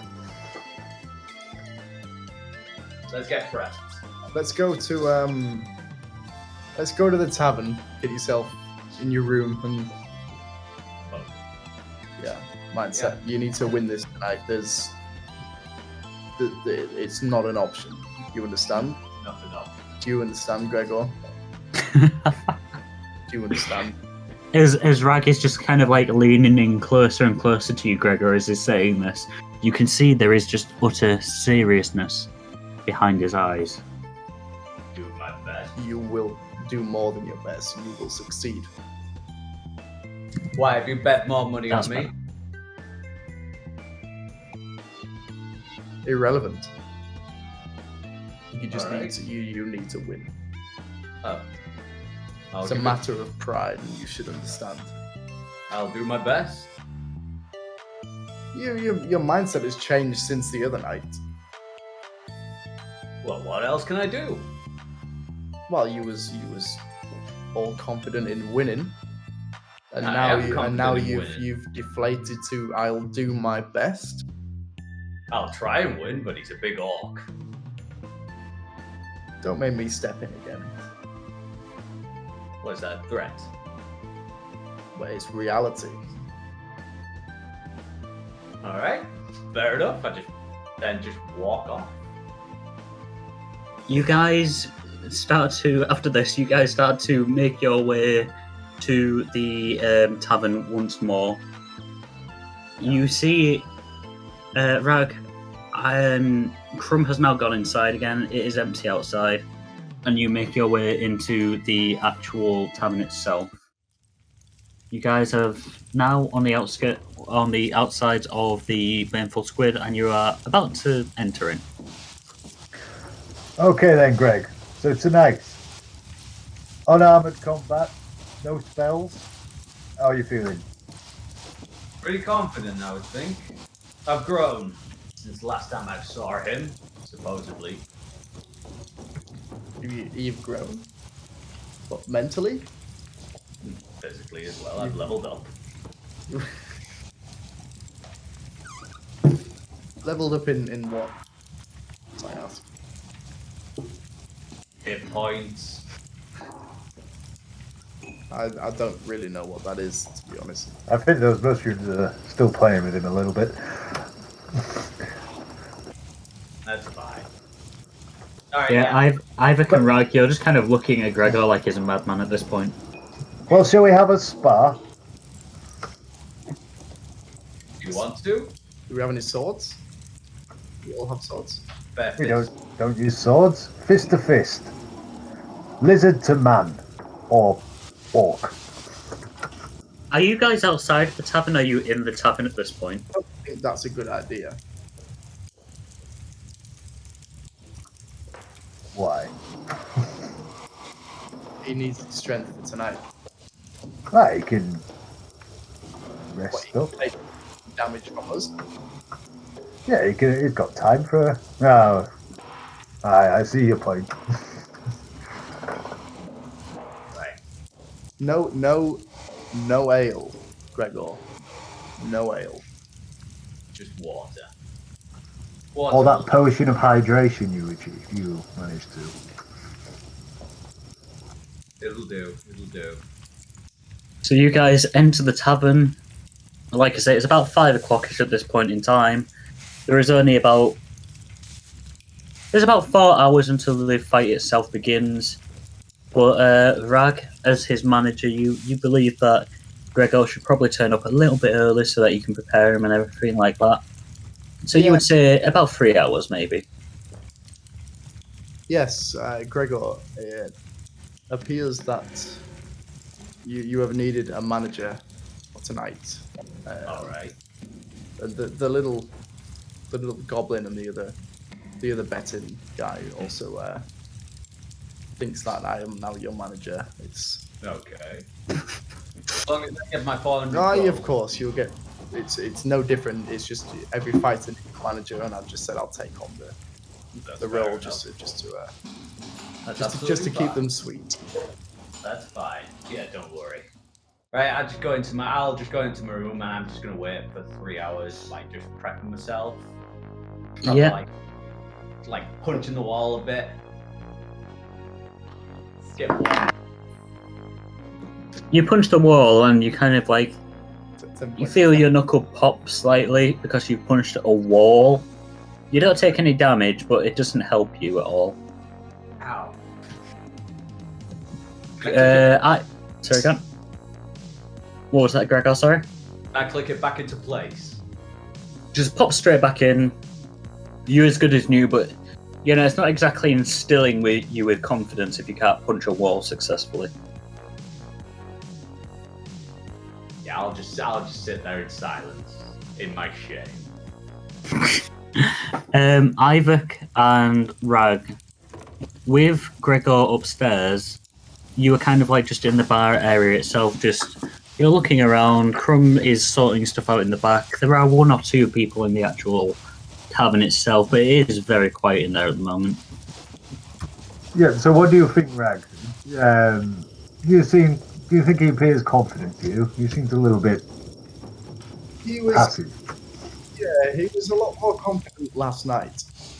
Maybe just give him a bit of a pep talk, being his manager and all before he goes in. Get him revved up. Yeah, I have been trying. I'll give it another shot. He seems a little bit distant just earlier than at the market. If anyone can get anyone revved up for a fight, Rag, it's you. I'll do my best. Let's. He has the potential to do this. He can do this. He must do this. But yes, I will inspire him. Why do you say must? Because I've got some money on it. Oh, right. Okay. Yes. And it's Gregor. Why else would we want anyone else to win? He must do this for not only pride for the team, but it's goes without saying it's Gregor. He lost the last time. I think he needs to do this for himself. Indeed. Yes, you're right. That's the spirit. We shall go into this tonight. We'll get him revved up. Yeah. And he's got to win. Yes. Agreed. And with him saying that, I'm going to grab an empty table inside the tavern, drag it over to the side, set it up with a chair, head over to Crumb if he's behind the bar and ask him for some... No, in fact, I don't need it. I've got my own parchment. Yeah, that's fair. You kind of sit down on this chair in front of this table and just pull out a parchment. Yeah, parchment and a quill. And I'm going to set it up as a betting table. Okay. Yeah, You kind of got you've got this parchment laid out in front of you with a quill and an ink pot.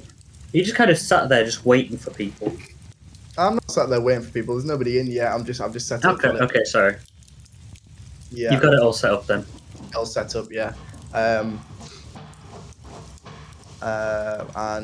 I'll say to Iyvak, do you want to grab a drink? Something to eat? Yes. What's with the parchment? Just a little bit of a bet for tonight. See if there's any of the patrons in here that want to have a go. That's not going to come to the fight. You're starting your own betting ring, are you? Well, I may say I've got a little bit of a twiddly thumb for it. Don't be stepping on anybody's toes, Rag. Remember that I'm going to be responsible if we get in any trouble. I believe what I'm doing is perfectly moral. Is it not? Maybe it's encroaching on other people's business? Crumb. As you say this, Crumb kind of walks out from the back. You know, like he's got a lot of stock in his hand, like a couple of shanks of lamb, and what looks to be a couple of bottles of ale. Alright, Rag, what do you want? Iyvak over here says I'll be stepping on people's toes if I set up a little betting table for tonight before the fight. What do you think about that? I mean, I'm fairly sure Murug deals with all the bettings and stuff with it being in the Fighters Guild. Yeah, but this But isn't. I can't imagine. I mean, if you don't find out about it, you ain't stepping on his toes. You're only stepping on his toes if he finds out about it. What difference would that make if you found out? Well, the way someone like Murug would look at it, I would suppose, would be every bet that is placed at your table, well, it's not exactly an establishment, is it? It's in my tavern. Should I charge you for it? Anyway, every bet that is placed at your table is a bet that ain't placed at the Fighters Guild, innit? So you'd be taking bets away from him. I didn't say anything about me taking the bets. Oh, what would your suggestion be then, Rig? That's what I'm asking you about. Do you know anybody that would like to take any bets for tonight? There'd be I a would. nice cutting it for you. Hmm. Maybe you can get There's. that lock upstairs. All the locks upstairs upgraded. Well, the lock should be fine, Rig, if you didn't kick down the bloody door. I fixed it, didn't I? No, you paid me to fix it. Well, But, pertaining to your question, He says, just kind of like stroking his face. You're a bit shocked that someone like Crumb would know the word pertaining and stuff like that. But he just kind of leans forward. pertaining to your question, I would say there probably ain't not many people around here that would like to shuffle in on Murug's business. You see, he's got a lot of fighters under his wings. And if he hears about other people taking bets away from him, he ain't gonna be best pleased. so you don't think it's a good idea? I don't think it's the wisest idea you've ever had, no. I mean, you can do it, and you can do it in my tavern. But I'd like it like 10% at least, maybe 20% of the bets. And if you get caught, I don't know a thing. Oh, no. This has to be an understanding that it's got nothing to do with me. You get 30% of the cut, and me, you supply a patron to take in the bets. Yeah, but Rag, that's putting more responsibility on me, and I don't want to do that. You see, What? Murug has ties to the dark area in some aspects, and I don't want to get involved in the dark area. May I interject as well? You would need to be mightily wealthy, because they would have to cover any bets in case there was a large sum. They'd have to be able to pay that money out. Do we even know anybody with such wealth? There's no deposit. There is only pay for the fight on arrival, or don't bet. I No, believe what your friend means, Rag, is let's say someone bets on Gregor, and he bets 1,000 gold, and you've got odds, so that if he bets 1,000 gold, you give him 5,000 gold. But you only take in 2,000 gold in the entire time. If that bet comes in, well, you owe him 3,000 gold. My point exactly, my green friend. Thank you. I know you don't drink ale because you're a monk, so here's some tea. Just kind of slides a little cup of tea towards you. Thank you very much. Only such bets would be possible if there was smaller bets in place. It is very easy to say no to a bet that is too large. Regardless, Reg, you would need enough capital in your bank to cover all eventualities. That's why Murug is the only one who does it around here. I'm just going to look at Orr with all the words he's using and his entrepreneurial spirit. Yeah, you're just genuinely shocked that Crumb is able to speak this eloquently. He doesn't elaborate any further on how he's able to speak like this. He's just reeling off these business terms. So you wouldn't be able to find me anybody? I mean, like I say, if you want to do it in my tavern, that's fine. If you want to take bets, that's fine. However, I hate being associated with it in case Mirror comes along and is very angry, as one would be. And also, no, I don't really know anyone that rich. You'd need enough money to cover any bets. And people like that would be like the Reaps and whatnot. And I don't believe the Reaps would venture into this idea of yours because, well, Epchar Reap already frequents the arena, and Ambrius Reap, he ain't one to bet. So, if we have a walk down Real Street here, my friend, if you do it, you would have to run the risk that you would earn more than you would have to dish out. You would have to keep it quiet enough so that the guild that are in charge of the bets never find out. And would the reward be worth the risk? Because the risk is quite high if it goes wrong. The risk is very high, yeah. So the only way that I can foresee this being worth... You flip the table as he's talking, and he just doesn't blink an eye. He just kind of looks at you. The only way I could foresee this being worth the risk would be if you could get everyone to bet on someone that you'd be sure would lose. And then you take all of their gold. But on the off chance that the person that you bet against wins, then you're right shafted. Because then everybody wants gold. Alright, I'm up halfway up the stairs at this point. I've had enough. Bye, Reg. Bye, Rag.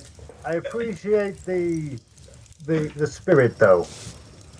Oh, the spirit was there. The spirit was willing and able. It's just the logic weren't. Not every orc is as good with business as me. Alright, I'll turn around to the bar and go, I'll have another round of that tea, my friend.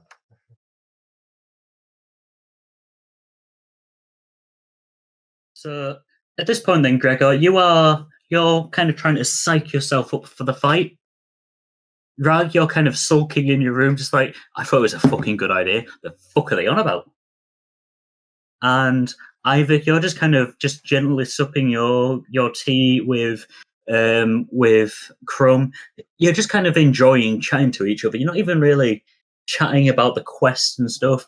You're not even chatting about the overall quest that you both have set by Valar Constance and whatnot. You just enjoy just chatting about Salt Harbour and about how things have changed around and everything like that. But before you know it, it is now evening. And it is 7:45. So you have an hour and 15 minutes before the fight begins.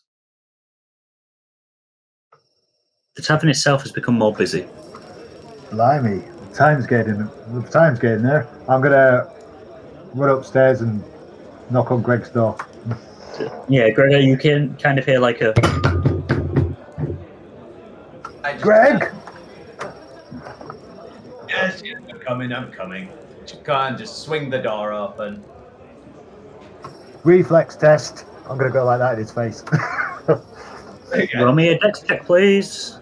Gregor, roll me a dex check. Roll me a dex save, sorry.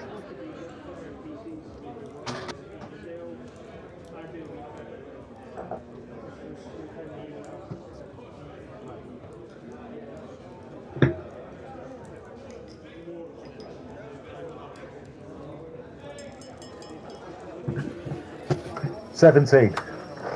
Sorry, no, that was Gregor, not Iyvak, that needed to roll that. Oh, I thought you said a dex. Oh, yeah. Yeah, I said a dex save, so Gregor is trying to avoid this punch.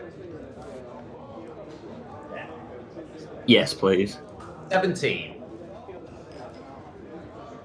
Sorry, just breaking character for a second. Is your dog chasing her tail in the background? Yeah. She wants to walk.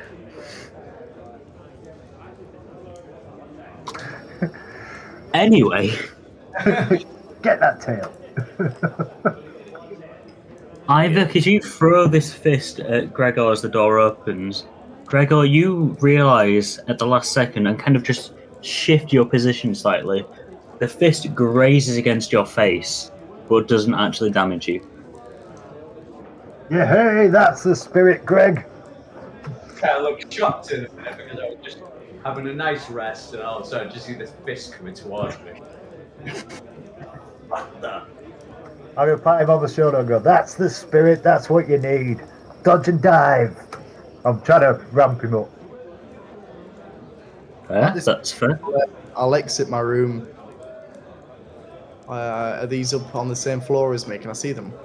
Yeah, you're all on the same floor. You are all now pretty much just basically on the same hallway. You're opposite Gregor's door, essentially. As you open the door, you see him kind of like dodge this fist. Yeah. Come on, Gregor. Walk over to him and just shove him. Gregor, Rag shoves you, and after dodging and then suddenly tensing after the attack from Iyvak, Rag shoves you with quite a lot of force, but you don't budge. You're just kind of like sturdy.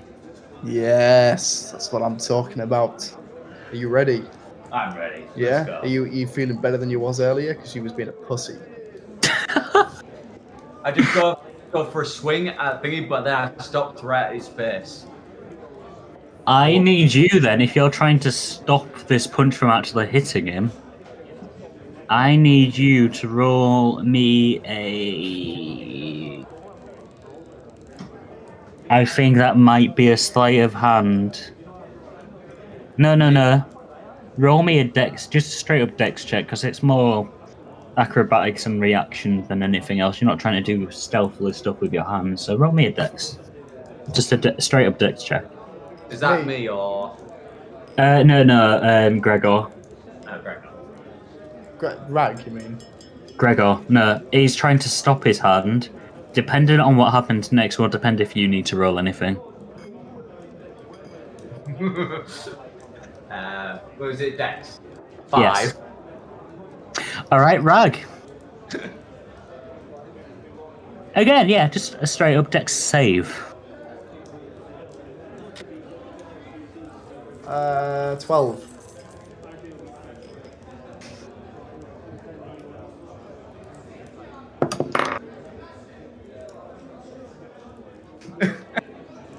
Gregor, you throw a punch towards Rag. You try and slow it down. But you miss. Yeah, you don't miss. You're unable to slow your fist down. You are that amped up after dodging an attack and being pushed. You just swing to the side of his face, aiming straight for his jaw, and you just carry the motion through. Rag, what did you get again? Sorry, 12? Yeah. You see this coming, and you think, oh, he's going to stop. He's going to stop as the fist is coming closer and closer. He's going to stop, and then within like half an inch or so, you realise, shit, it's not going to stop. You try and lean backwards, and the edge of his knuckle catches the edge of your chin and just follows through. Not enough to actually hurt you as such, but enough to kind of jar your head to the side. Can I get myself ready with fast reactions and like just be really perceptive of like how Rag's taking this? You can, yes. Yes, you can. If you wish, you can kind of like just prep yourself to be aware of how Rag is going to react to this. Rag, how do you react to this? You shouted. Oh yeah, I did. Yeah, that's what I'm talking about. Good. You're hyped about this. The fact that Gregor has managed to pretty much lay a fist on your chin, and it's only from your own reactions that Gregor hasn't pretty much laid you flat on the ground. You're not angry at this. You're not worried about this. You're hyped. you think if Gregor is in this state that he can almost floor his friend, he's going to fucking rip apart another fighter. I say to him, yeah, come on, Gregor, again. You want me to punch you again? Come on, hit me. Roll to hit. It's no longer a dex check. Roll to hit.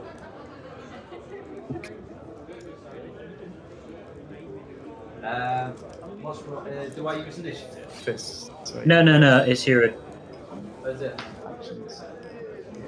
Oh, Unarmed strike. Unarmed strike. unarmed. So it's just you. Yeah, you're not using a weapon. You're just throwing a punch. I'm guessing a 22 hits. I am almost certain, unless Rag, your AC is higher than 22. Hits. Roll me a damage, please. Unarmored strike, I think, is a D6? D. Just straight up 5. Okay, yeah. So yeah, you deal 5 points of damage then.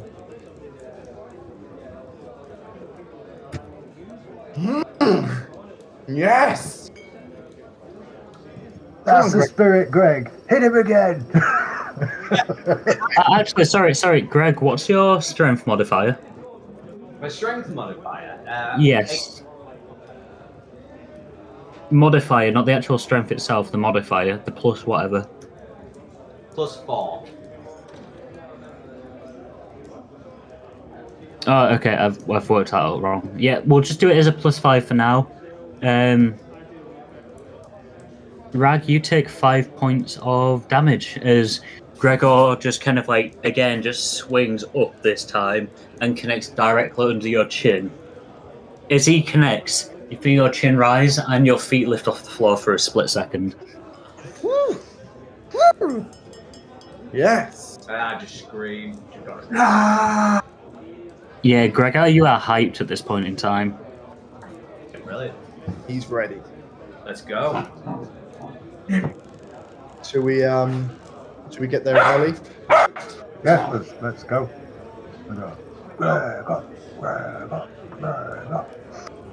So, as Iyvak, you are starting to chant Gregor's name and whatnot, and Rag and Gregor are now walking down the stairs, just kind of like plumping down into the tavern.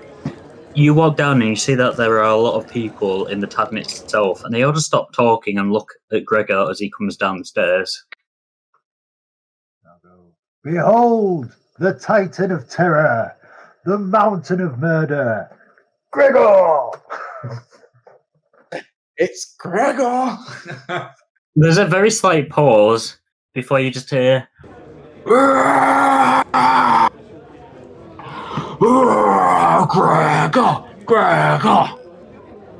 And I'll be Teach that man a lesson! Beat up that whore! Fuck up Shore Duck! I've got money riding on you! If I lose, my wife and kids are gonna die! Bring it! Bring it! I've bet all my life savings on you, Dragonborn! That is not a good thing to do, but well done. Gregor, shut. I'm gonna be like massaging you, going, "Go on, Greg, you gotta do this now." All right, I wagered my wife and son, Dragonborn! Win!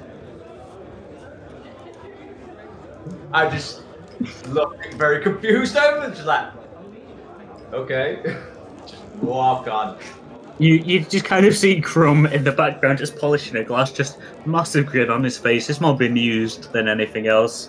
You spot him, you kind of make eye contact as you head out, and Crumb just kind of gives you a nod, just like, yeah, fuck him up. I just give him a nod. 20 gold on you, Dragonborn. Win. Show us Valar had the right inkling about you guys. We will. Let's go. So, Gregor, Iyvak, and Rag, you guys exit the Baneful Squid to more cheers as you exit. You know that a lot of these people won't be able to watch the fight, but they will be waiting in anticipation to find out what the result is. You make your way... Sorry, go on. What time is it now? At this point in time, it's about 10 to 8. You've got an hour and 10 minutes before the fight itself starts. Yeah, okay. So you make your way through the commercial area. It's very quiet at the moment in the commercial area. All the stalls have shut. No one is around. There's one or two people around, like just drunken people, basically, more than anything else. One or two tourists walking through, just like marveling at everything. There's a couple of fishermen walking down towards the docks, ready for like a shipment or two. But generally, it's quite quiet. You head up, and you head to the commercial area. Around where the bank is, there is still no movement. Like before, there's one or two people just like on the corners, just keeping themselves to themselves, looking a bit worse for wear. But you're around the corner of the bank, down the well-worn road, and in front of you, you can see the arena, glowing brightly, like a diamond in the centre of this rundown area. You can hear cheers from inside the arena, as even though there is no fight that you know of happening at the moment, with the exhibition fights having ended earlier in the day, people are hyped to see what is going to happen. There are throngs of people outside, and as you start to make your way towards them, people don't pay attention to you at first, the three of you, as you're walking. But they turn around and they see you. There's small whispers. There's a couple of people pointing. Rag, as this is happening, you feel once more another bit of scurrying up you. And you realise Bimit's come back. Bimit. How did it go? Bimit found out. This is happening as you are starting to approach the crowd. The crowd is starting to split in two. Can I just say, do I see Bimit? Roll me a perception check, please. Gregor, you don't. You are focused solely on the crowds in front of you, just like whispering, staring, pointing, and splitting for you. Iyvak, what's your perception roll?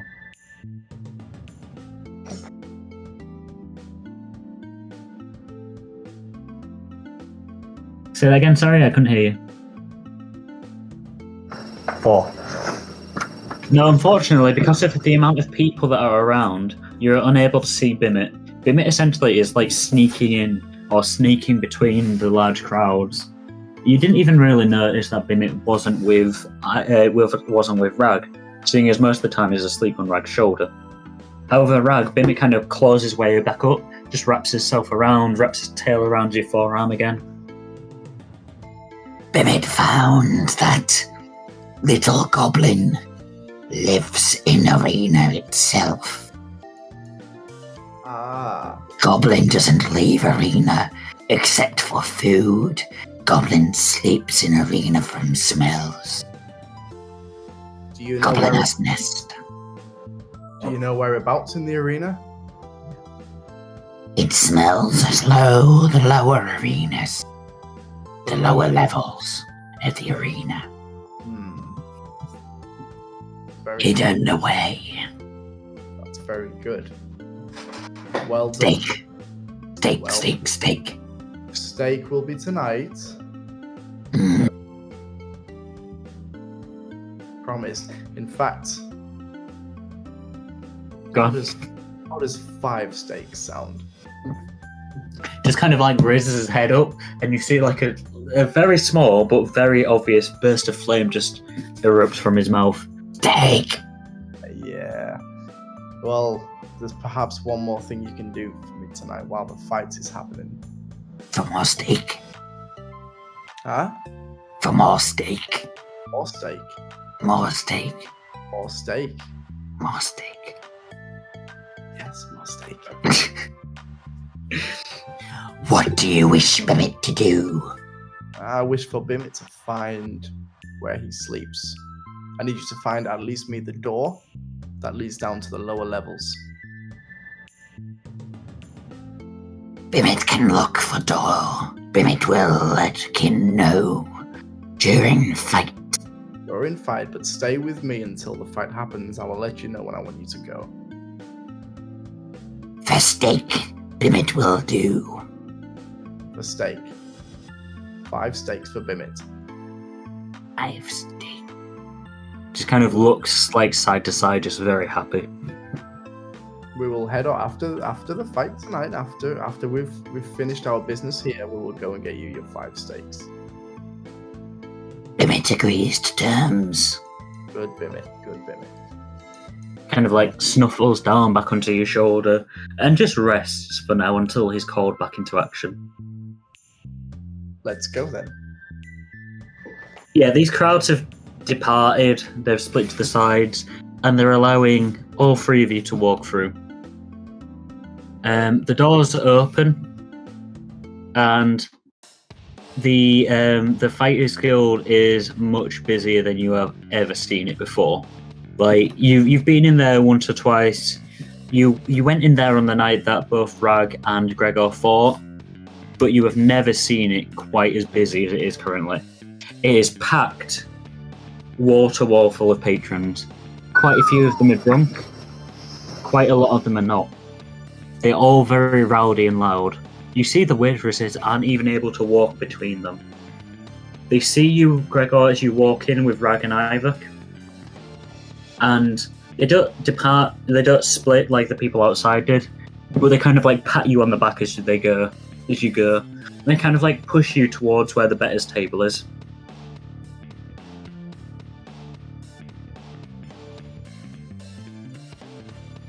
Gregor, Yes? you need to come with me What for? to prepare No. down below. Alright then, let's go. Follow us, Iyvak. Well, I'll lead Gregor and Iyvak to the door behind Murug. Yeah, so the crowd is chanting louder and louder, and Murug sees all 3 of you approach. He smiles and lets Gregor and Rag through. However, as Iyvak, as you try and get there, as you try and make your way through, just kind of like holds his small little goblin hand out. I'm afraid it's only the manager and the fighter himself that are allowed in the lockers. If you're a friend of his, I can sell you a ticket. I can sell you a ticket on the cheap. Yeah, how cheap is a ticket? Well, for a ticket for you, I remember you being here last time. 15 gold for a good seat. Or you can wait outside. I'll chuck 15 gold on his table on my way past. For his ticket. Very well, your friend has paid for you. So, if you would like, Just produces a ticket. if you would like to take your seat, my friend, it will begin shortly. Okay. So is the seat not with them then? It's in the arena. It's in the actual spectators area, because Rag had only identified himself as Gregor's manager. You're just kind of like a spectator. That's fine by me. I'll go there. Very well, very well. If you would like to take your seat, the fight will begin in... He just kind of looks up at the blank wall again, like last time that Rag and Gregor was there. Looks like he's looking at nothing. 45 minutes, and the battle will begin. That's fine. And I'd I'd rather have a good seat for this spectacle anyhow. So yeah, Rag and Gregor, you open the door, and you're met with cold, like a clinical air. There's some stairs leading downwards. As the 2 of them make their way down, Iyvak, you just kind of like make your way over to the gated area. You hand your ticket to one of the people, and a very short little gnome just appears out of nowhere, grabs you by like the cuff of your sleeve, and just starts leading you to your seat. You're relatively close to the actual arena itself, to the ring itself. You're surprised at how good this seat is for 15 gold. You can see inside the ring itself very easily, and although there's no one in the ring, you reckon from the distance that you're at, you'll be able to see everyone's details quite clearly.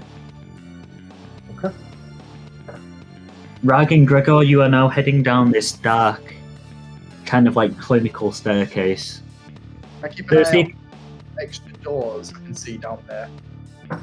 You can, but at the moment it is literally just a straight stairway down. It opens up at the very bottom, and there are 2 doors, one to your left and one to your right. The one to your left has a light on. Or a torch glowing in the behind it, should I say, sorry. The left. The left one, the one with the torch. Yeah. You open it, and you see a couple of wooden seats in there. You also see a couple of what you would presume are previous fighters. Quite a few of them look bloody and beaten up. They're kind of just like hunched over on the seats, just trying to catch the breath. There's one of them who is kind of like sat up quite tall, and he doesn't look that bad off, that, you know, like damaged, to be fair. He looks like he's got a couple of bruises and lacerations, but he's kind of like hunched over a little bit, and he looks to be eating something. Who are you? Are you saying this is the fighter? What was that? Sorry, I couldn't hear you. Who are you? So yeah, you're saying this to the fighter who is kind of like hunched over, just eating something out of a bowl. Just kind of whips his head around, and you can see what looks to be small, like red dried leaves around his face. Who the fuck are you to ask me?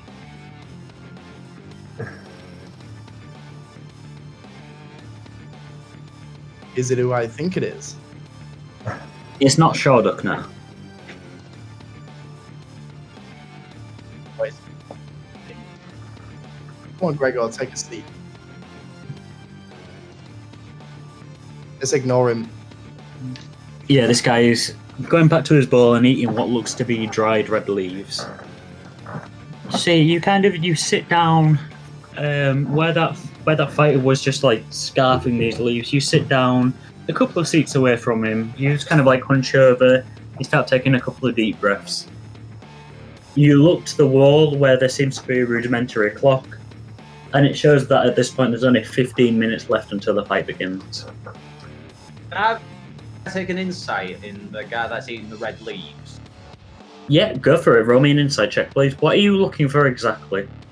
Basically, what he's eating and who he is. Okay, yeah. Roll me an insight, please.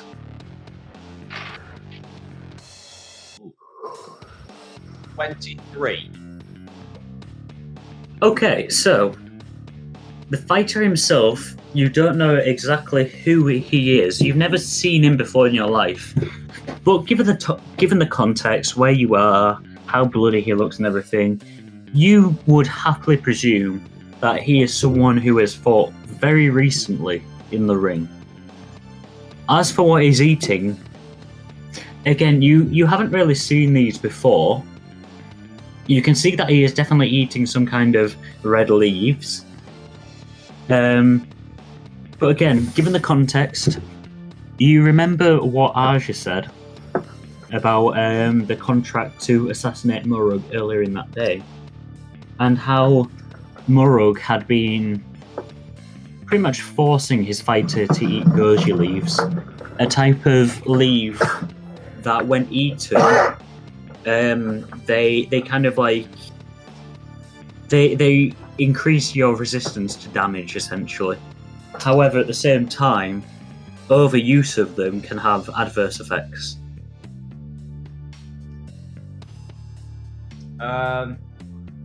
It's kind of almost like doping.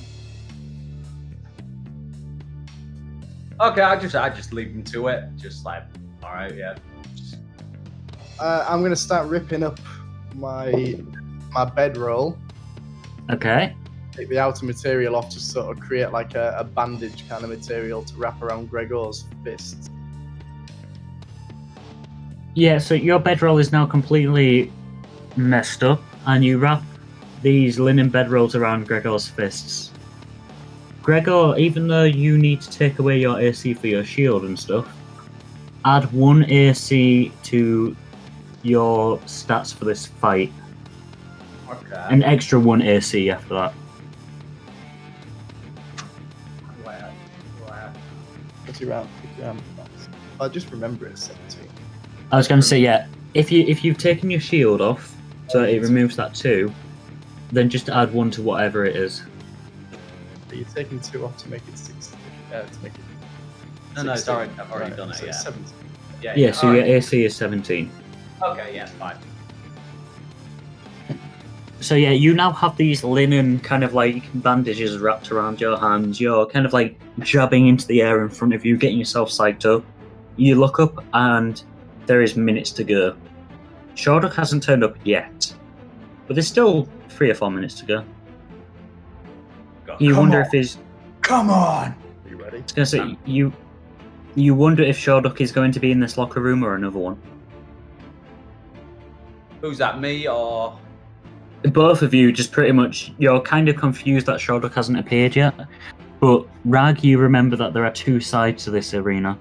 Shorduk Yeah. could quite easily be on the other side. Yeah. I wonder where this orc is. I'll turn up. Sure he He'll will. turn up. Sure he will. So, am I aware of where I need to take him? Yeah, Where- there's only there's one entrance and one exit. The entrance is where you came in, and the exit is kind of like a large square opening where there is a bright amount of light shining through. From that opening, you can start hearing the chants of the crowd. Gregor is trying to take me towards Just the here. end. From the distance, you can hear echoing, Ladies and gentlemen, are you ready for the rematch of the century? Just stand up, Ah. just jab a bit more, and just get ready for the door. you're kind of like psyching yourself up, and you can just hear, In the one corner, we have our previously undefeated champion, Shorduk Fistnapper, looking for redemption after his first ever career loss to the dreaded Ragnarok. In the other corner, we have the one Ragnarok has been coaching, the one who almost laid siege to Shorduk himself, Gregor the Dragonborn. Give it up for the 2 fighters as they make their way to the ring. Gregor, Gregor, Gregor. you hear half the side chanting Gregor, and another half chanting Shorduk's name. Gregor, you and Rag walk out to just more cheers, an immediate array of noise. You just hear.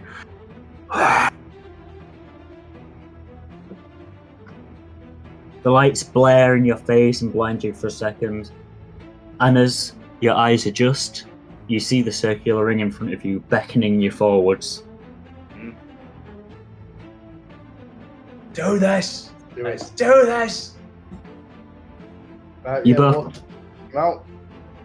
Yeah, Rag, you walk him out. You kind of like hold the ropes open for the ring for him. Rag, you just kind of climb underneath. Rag, being the performer you are, you're walking around Gregor's side of the ring, just clapping, trying to get people pumped up. Yeah, well, I was just going to say, I've got my loot out at this point. I believe I can cast Bardic Inspiration with not being magic. Go for it. You allowed it last time, so I will allow it this time again. yeah. So I'm just going to be playing loot on the way out. And just secretly cast Bardic Inspiration around Gregor. Gregor, as Rag has let you into the ring by lifting the ropes, and you are just kind of like pumping yourself up, you see Rag walking on the edge of the ring playing his lute, driving the crowd into an even bigger frenzy for you. You feel inspired as your friend is playing the lute in honor of you. So yes, you have Bardic Inspiration. Like, so what does that do? That is 1d8 for 10 minutes. You can use it for any. You Choose it for it's going to be an attack roll. Use a 1d8 for one attack. Like you've got in this. Ah! Yeah, you can use it once, basically.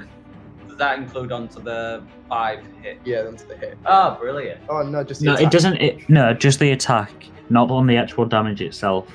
Ah, okay. Yeah, that's fine. That's fine. I'm happy with that. Let's do So this. yeah, you've got the crowd pumped up. and the crowd falls silent once again. All the lights, all the torches are dimmed, and then suddenly an array of torches light up, leading towards the other side, and out runs Shoulder the Snapper, an imposing hulk of an orc. He looks like when he's running, his right leg kind of limps ever so slightly, almost imperceptible. But Rag, you see this slight limp, the one that you caused from breaking his leg, and you smile. He tries to jump straight into the ring from the floor, and whilst you suspect that before his fight with Rag he probably could have done, instead all he manages to do is land onto the actual ring itself rather than over the ropes. He stumbles for a split second, but raises his arms up in triumph. He's circling around on the outside of the ring. The crowd can see every inch of him, basically. His big overbite and broken teeth that he's wearing as a mark of pride. His eyes that have scars across them. He now has a torn ear due to Rag, and his nose which is just squashed from years of fighting. Rather than having someone open the ring ropes for him, just kind of pulls them down and steps over. He raises his hand up as he walks in, and the crowd goes wild. He walks into the centre, never taking his eyes off Gregor. I do the same. Just staring at him. I need to quickly go over and try and see Murug to drop his 300 gold in his table, really. Yeah, so Murug is actually still in the ring. He is watching the two fighters walk towards each other. He sees you, Rag, and he doesn't actually respond as such, but he just he acknowledges you, essentially. I'm going to quickly run over to him then and drop his 300 gold, so it's too late. You're leaving it awfully late, aren't you, lad? But nonetheless, gold is gold. I'll take it. It's gold. So you have now, overall, you have bet 700 gold, so you have now withdrawn another 300 gold pieces from your infantry. Just kind of slyly pockets it.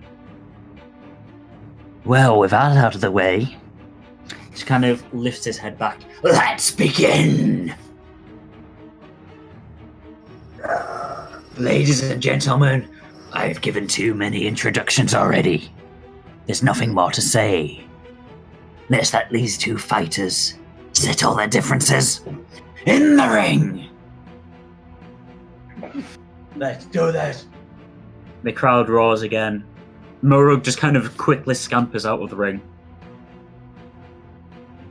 Rag, do you follow suit? Absolutely, yeah. Yeah, you can feel the tension in the air. It's like fucking electric. So you're just like, nope, I'm out. The crowd goes quiet, and then you hear the first bell, and the crowd just screams. And the fight is now underway. I was going to say, do we have to roll for initiative? Roll initiative. That include my initiative. Just your general initiative bonus, yeah. 15. 15? Okay, let me run his. You're definitely throwing first. Yeah. So literally, as soon as the bell goes, I just go for a whack across his jaw. Okay, roll to hit them, please. The bell rings. You're both in the center, and as soon as the bell goes, you just throw your fist straight at his nose. 18.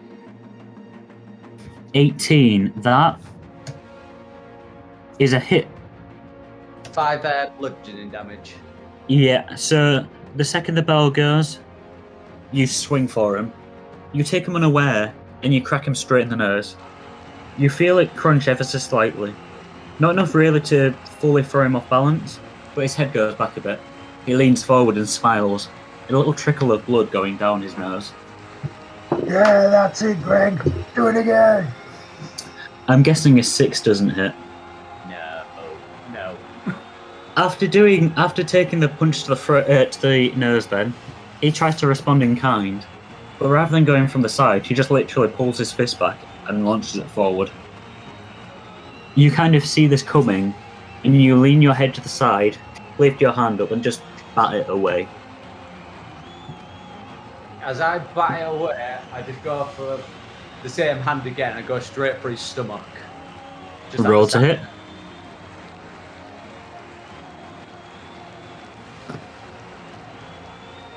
I'm guessing 23 hits. A 23 does hit. So as he takes the swing at you, and you once again you kind of bat it to the side. You lean down and you kind of like twist your hand so your fingers are facing directly up at you. You just jab straight into his stomach. You feel the armor just kind of give way a little bit as his stomach just moves backwards slightly. He coughs a little bit and takes a step back. He doesn't smile this time. Instead, he just kind of tries to grab you with both of his hands. Roll me as he tries to grapple you. Roll me a athletics check. Roll me a strength check, please. 17. Well, with that roll he's just got, he kind of tries to grapple you as he's, like being knocked down slightly by that punch to the stomach. He tries to grapple you around. He kind of does it so that your arms are to the side. You just kind of flex your arms out, and his arms in turn flay out, leaving his chest and his throat and his face just wide open. As I do that, I go for a headbutt and just straight into it. Roll to hit. Good rolls tonight. Gonna say Sharduk's having bad rolls. 23 again. That will hit. So yeah, you deal 5 points of damage. You kind of you use both your arms to flex out. His arms also go out, to both sides. You raise your head back and you just slam it straight into his kind of just his craggy, ugly as fuck face. You land another hit directly on his nose. You hear another crack, and more blood kind of just splatters out onto the ring. At this, with his head back, as his head swings back, you see a big grin appear on his face, and he swings his head forward as hard as he can. Does a 22 hit? Definitely hits. Then that is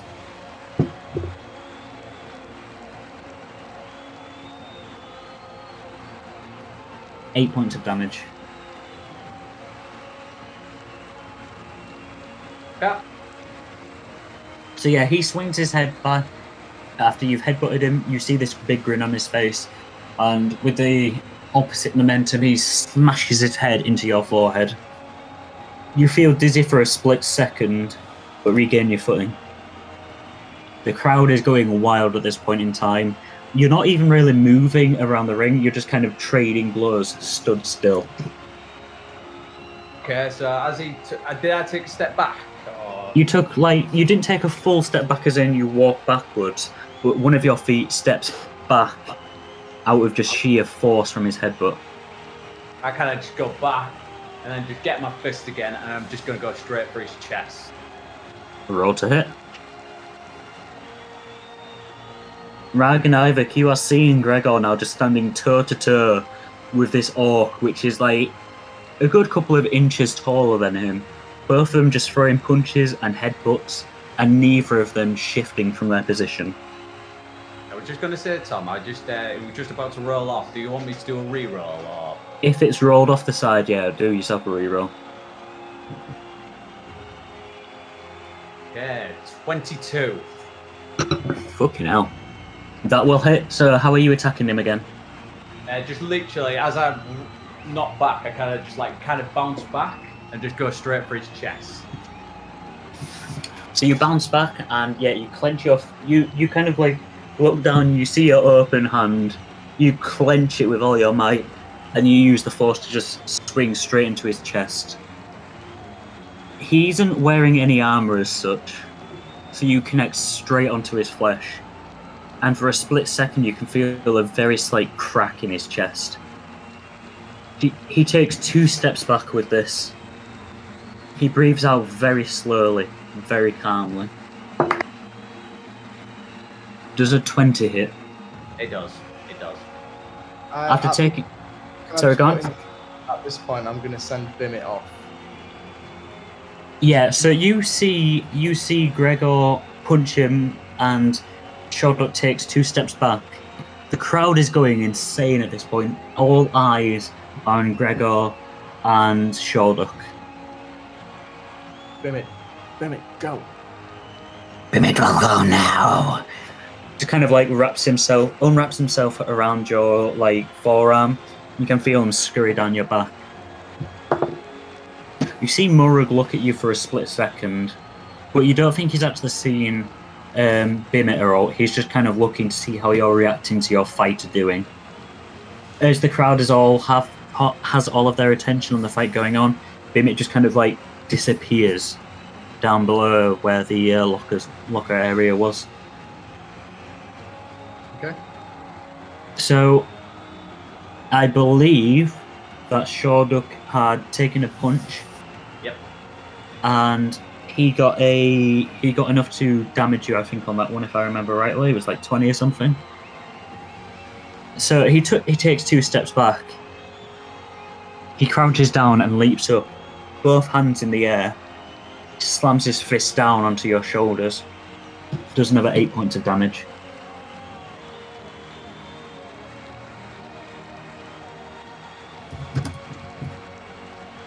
Your shoulders kind of like give way a little bit, so you are now you're not crouched, but your head and your upper body are leant forwards towards him as he's stood over you. Okay, as he's done that, I've just gone down. I just take a second just to get my breath back, and then I go for a swing on the left, straight into his leg. Remember, you can move, Greg. You hear Iyvak's words of knowledge reach you, telling you that you're able to move away from him if you wish. But yeah, roll to hit as you take a swing for his left leg. Nat 20. Alrighty, Root, let me just do something here. Can I use my bardic inspiration for that as well? You can, but I don't see the need to do that. Oh, So you got a nat 20. You're kind of like doubled over a little bit, and you remember that Rag had focused on his left leg a lot in the previous fight. You clench your fist and you slam it into the side at the joint where his kneecap is, just on the side of it there. You do 10 points of damage. You see the patella itself, so the kneecap itself, shift ever so slightly to the right. Oh. He lets out a roar of pain as you hit his newly healed leg. Or maybe not. Keep going. The crowd sees his pain and they hush a little bit. Some areas are chanting louder. You can just hear, Gregor! Gregor! Finish him!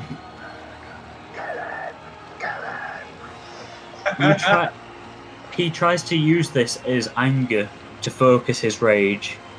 He's gone to the side and he tries to hit across using the back of his hand. I'm guessing an 11 doesn't hit. No. What's your AC again, sorry? 16. So yeah, as he's kind of like down a little bit and slapping back up, you manage to just grab his arm. He's not done it with enough force to like knock your hand away, you just grab his arm. At this point in time, you are looking down at him as he is trying to attack you with one arm in your hand. Okay. I kind of twist his arm back in a bit, so his arm's going back like that. Yeah. Then I just get my elbow and just go straight into his shoulder, like about here. Roll to hit.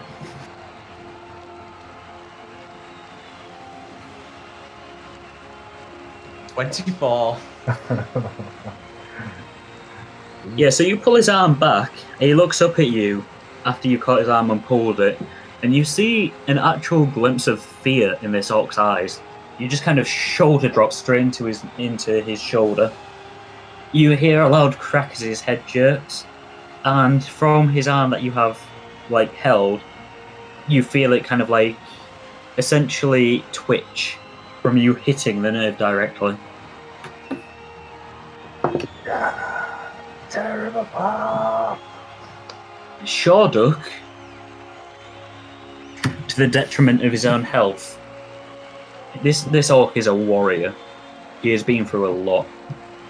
You feel his shoulder crack as he positions himself, pretty much dislocating his own arm.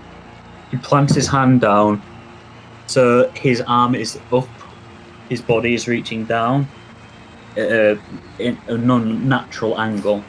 He pushes off with his hand that's on the floor and tries to kick you at the back of the head. Does a 17 hit? Yeah, my thing is 17 as well. I think we do attacker wins on this, don't we? Yeah, I think so, yeah. So, yeah, with him twisting as he is, and completely dislocating his arm and doing damage to himself in the process, the heel of his foot manages to catch the side of your temple.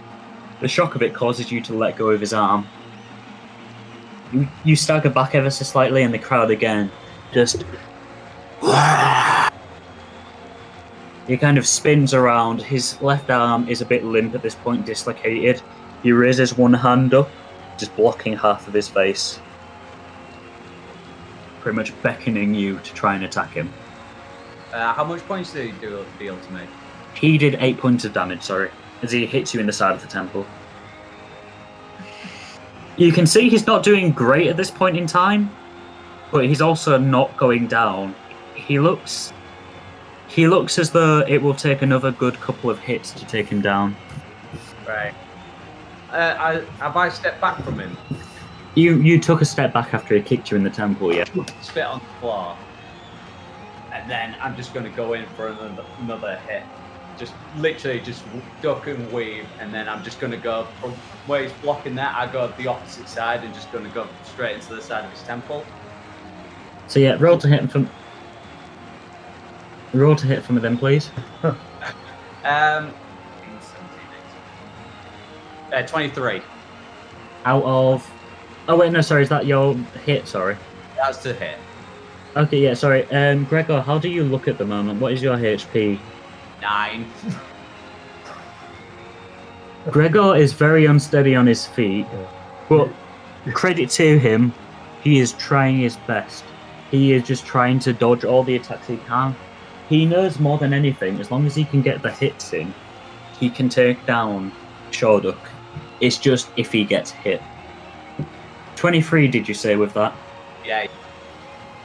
So yeah, you take a couple of steps back, and as Shorduk is like kind of up, you duck and weave.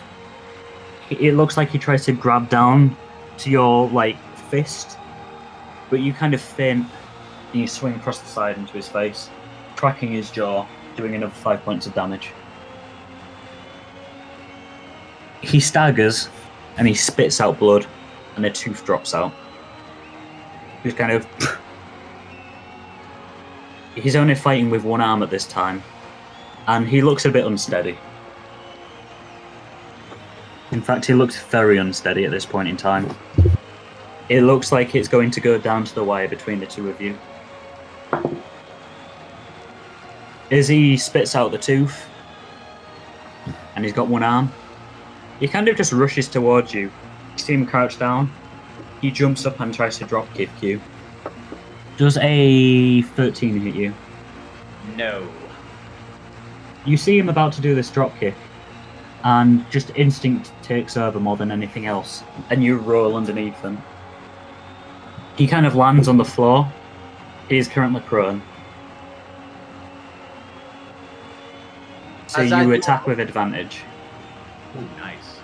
So as I roll, I kind of just like land as his face is like towards me, Yeah. like the floor. I'm just gonna go bang straight into his face again. Roll to hit with advantage then, please.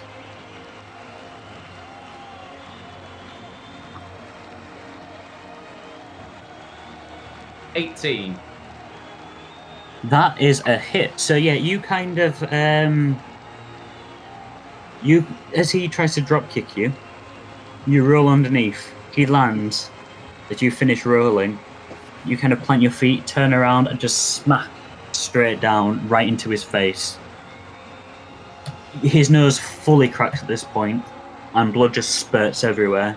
He coughs, and you see a bit of blood come up.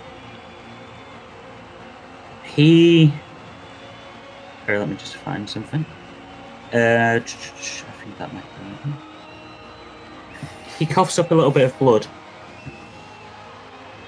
and he kind of tries to grab your hands, like the one that you've just hit him in the face with. Yeah. Roll me a strength check, please. At 20, not a natural. So yeah, he tries to grab your hands, but you kind of like just bat the hands straight away.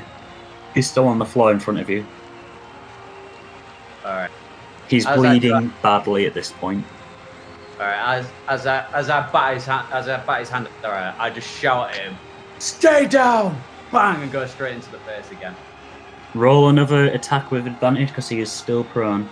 At this point, the crowd is screaming. They are baying for blood.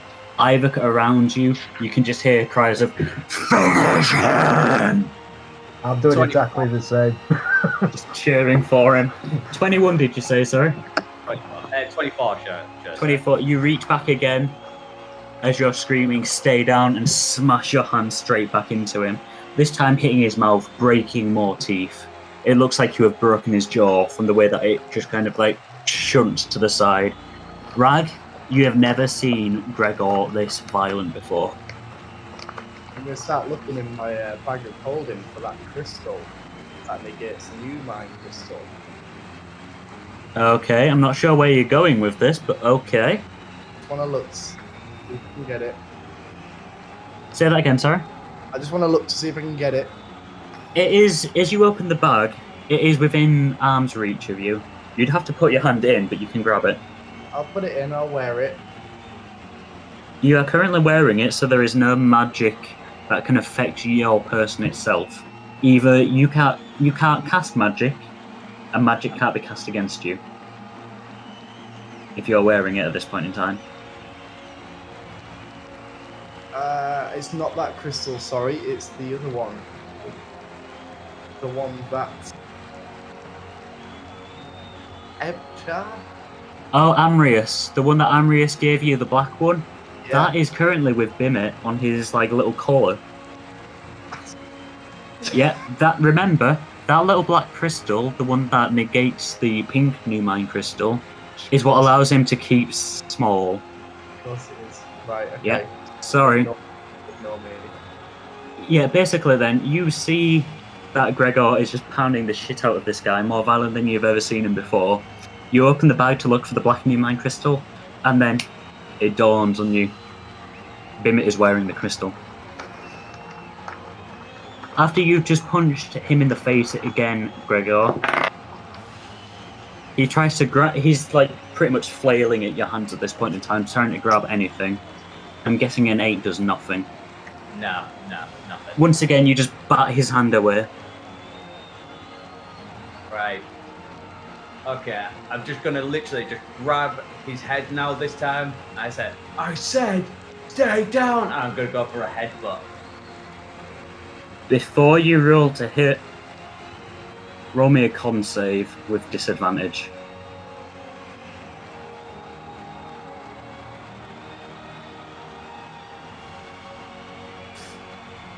Five.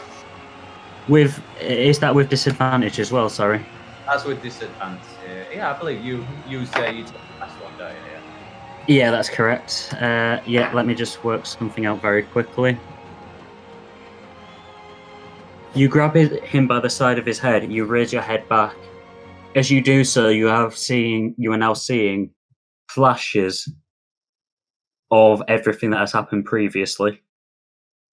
You remember your last fight. Yeah. You remember getting the shit kicked out of you. For a brief second, you remember a mushroom. Like the spores of it hitting you in the face. As you're looking around, you see that time has stopped, but only for you. You look back down. Yeah.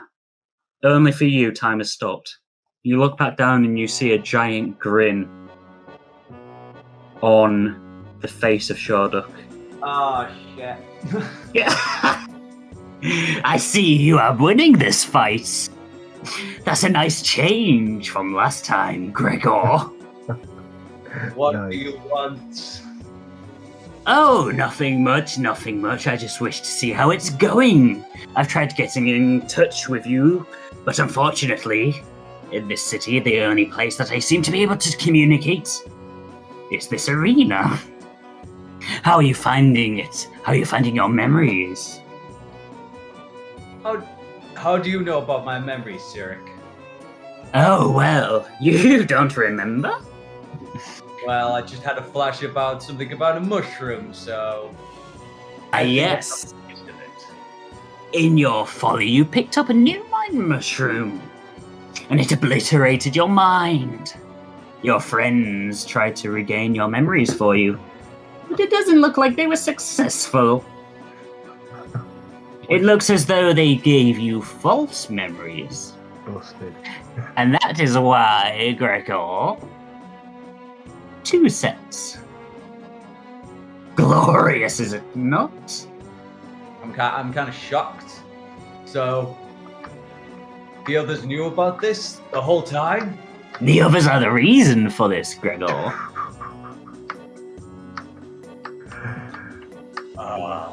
What a starer. I kind of just think, no, I trusted them. Believe what you may, Gregor. Trust me when I say they did try their best to help you. But they failed. Unfortunately, it is not my fault what happened. It is only the actions of others. I gave them an opportunity and they did not reject it, but they did not seize it. So now it is up to you to find your own true memories. Decipher which one's real or not. Is this all you wanted? To put more doubts in my mind? Well, doubt helps. But, like I say, this is the only place I seem to be able to contact you. Of course there is the dark area, but none of you seem to be in there yet. We're getting there, Zurich. See that you do. The armies of Merkel get stronger every day. And it won't be too long until they are unstoppable. And as I have told you before, a world of death does not interest me. There's no joy or randomness in that. There's no chaos in death. Yes, I don't enjoy that either. Land of the Dead. That doesn't sound appealing to me at all. Nor I. So, Gregor, I leave you with this final tidbit of information. And what is that, Zurich? If you wish to get your full memory back, I believe there may be 1 or 2 contacts you already have that may help you. You see, whilst the memory is a tricksy one, certain magics can help. The most powerful of all being runic magic. You find the right person that you know of. You tell them of your predicament. You find the right item. And then you will finally be able to know what's real and what's not. And of course, once you find out, you can enact your revenge on your friends for lying. Or you can let it go. Either way, I don't really care. Just make sure that you deal Merkel. You, Zurich, I guess. There is all mine, my boy. All mine. Now, I believe you were hitting some poor orc in submission, were you not? I believe I was. Good, splendid. There's no greater chaos than violence. I will see you soon.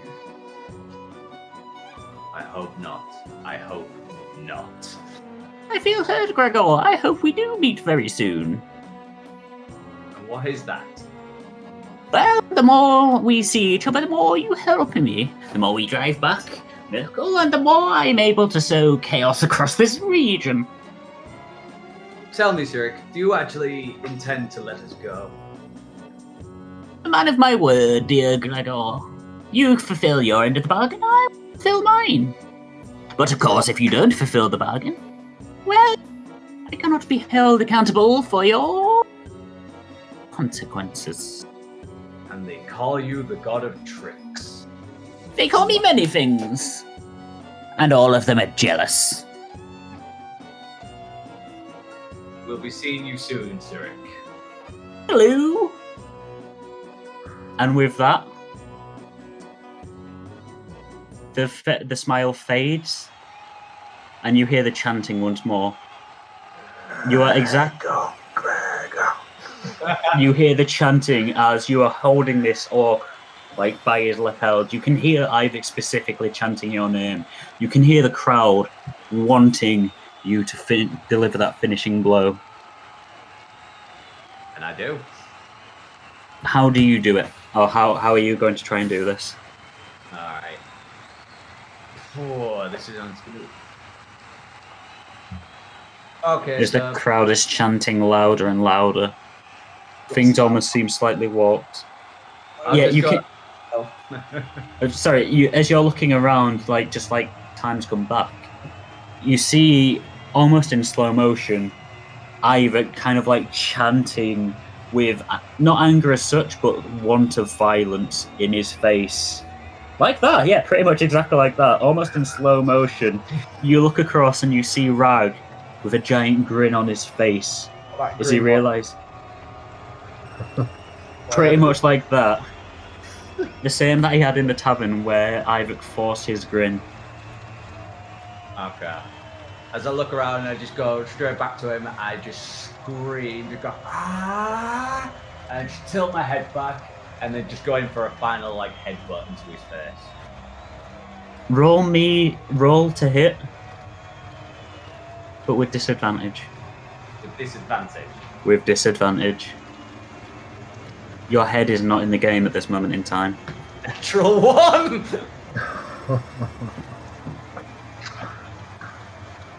Was not expecting that. Tell you what, we'll let the dice decide on this.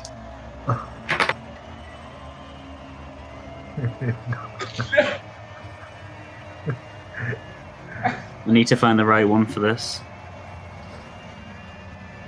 You're not in the right headspace as you're looking around and seeing your friends cheer for you, wanting you to finish Shorduk off.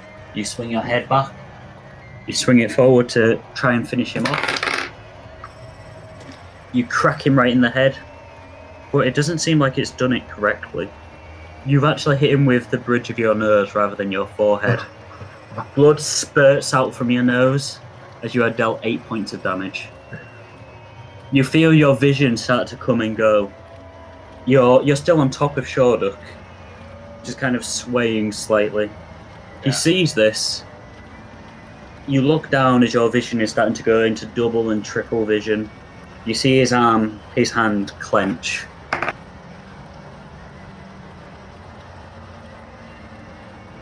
What's your AC? I don't know if you can see this. 17. Can I at this point shout a Bimit? I'm gonna allow an action here. What are you trying to do? I'm gonna try and just shout a Bimit to come. Bimit is rushing towards you, but it depends what you want him to do. Yeah, well, I want him to jump onto my shoulder. Bimit, Is come the- here. As Shorduk is starting to clasp his fist and swing it upwards, Bimit appears and jumps onto your shoulder. I want to get he's got the crystal around his neck, yeah? Yeah. Yeah, I want to stick my head underneath his neck and get it around me as well. I'm gonna have to get you to roll me something for that because it's a smallish collar. Alternatively, you can literally just grab Crystal. Isn't around my neck? It just needs to be in contact with you. I'll just hold it. Yeah, so Bimit kind of jumps onto you, grab onto the collar, you grab onto the crystal, you feel all of your magic swell back to you. Alright, let's give him a few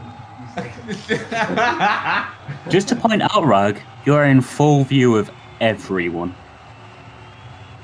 Yeah, I am in full view of everyone, yeah, but I think the only thing I can do that's not going to cause attention is cast Healing Word. Second level. I'm gonna need you to roll a stealth check for this. You're in full view of everyone. Bimit has this small little dragon has jumped again in full view of everyone, abandoning his task to find out where Murug lives in the stadium. You grabbed onto his collar. Tell me how you're trying to cast Healing Word without drawing attention. Well, I believe Healing Word doesn't. It's not visual, is it? I'm not sure. I'm fairly sure it's audible. Let me just double check for you. I can see me regains hit points. It doesn't say you cast out a light of any sort. A creature of your choice within range. Blah blah blah. When you cast. Okay. I will ask you to roll stealth with an advantage then, because you're going to have to do something to cast this spell, even if it is just like move your fingers or mutter to yourself. You need to do something to cast it itself. So you are casting a spell essentially. You want stealth? But you have advantage on stealth on this. I'm giving you as much chances as I can by keeping this fair.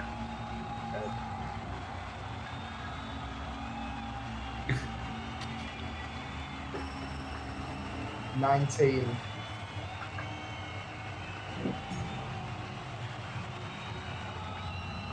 You know how I showed you the dice before? Not natural 20, is it?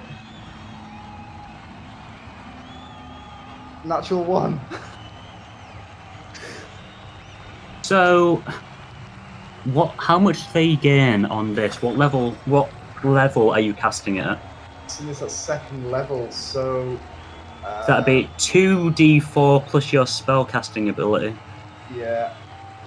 Okay, roll me 4d4 plus your spellcasting ability because of that natural 1. 1. Yeah. Okay, so how much did you heal him for? 17. So yeah,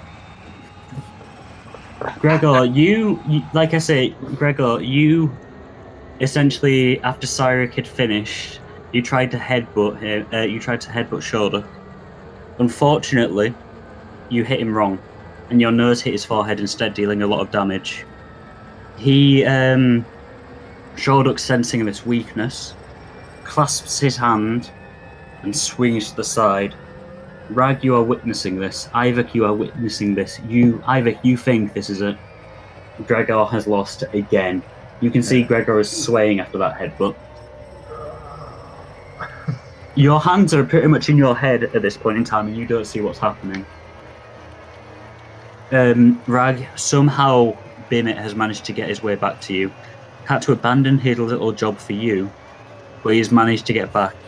You clasp onto the necklace, you clasp onto the crystal, you whisper into it. Gregor, you feel revitalized as Shorduk swings upwards into the side of your temple. He deals 5 points of damage, but as that fist connects, Rag, your healing word heals him. Just All right. 17 points of health, I believe it was. So yeah, I'm down. Yeah, it's the 13 I'm on now.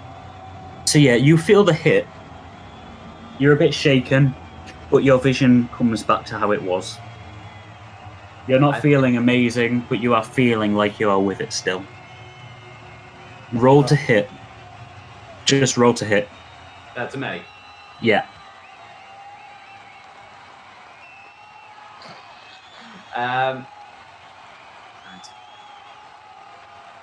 25. How are you hitting him? Is he still...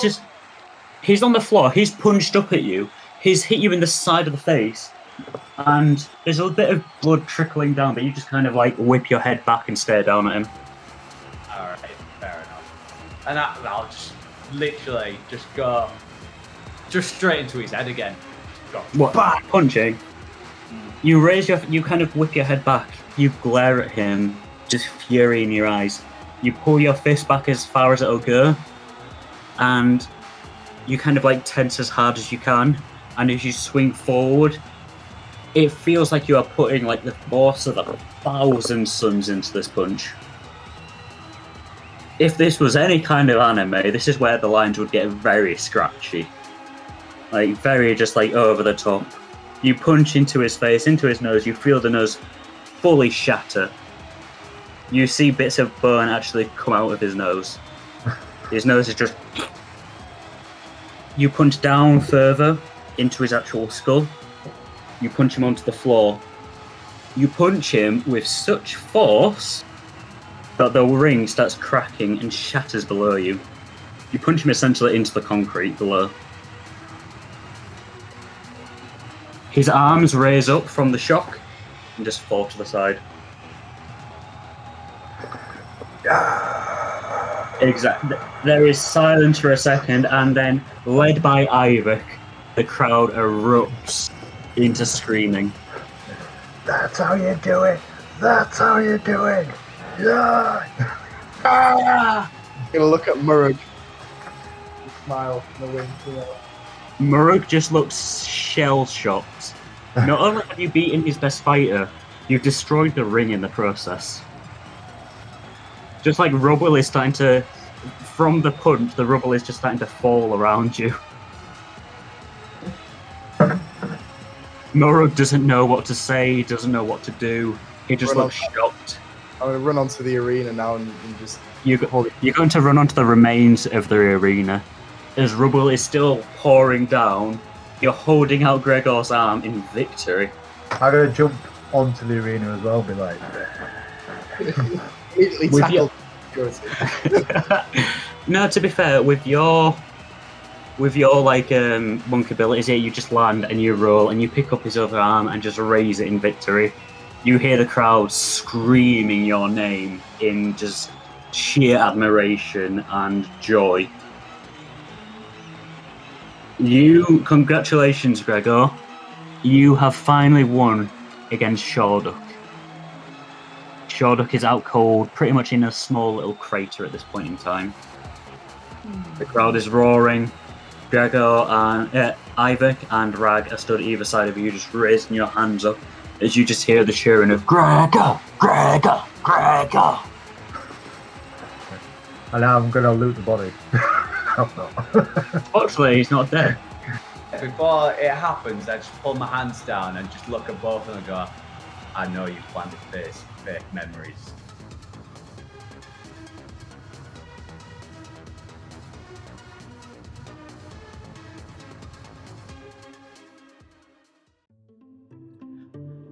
The Reaper, the Maelstrom, and the Thief is an adult Dungeons & Dragons show by RollCast.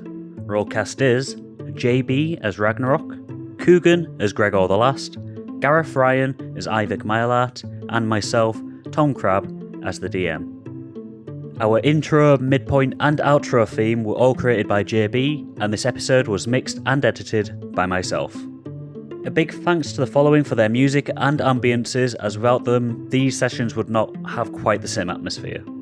Aries Beats, Adrian von Ziegler, Alexander Nakarada, Darren Curtis Music, I Call Ghelfi Studios, Scott Buckley, and The Seventh Midnight. Full links to their tracks can be found in the episode description, so please check them out as they're all amazing and quite a fair few of them don't get quite enough credit for the amazing work that they do.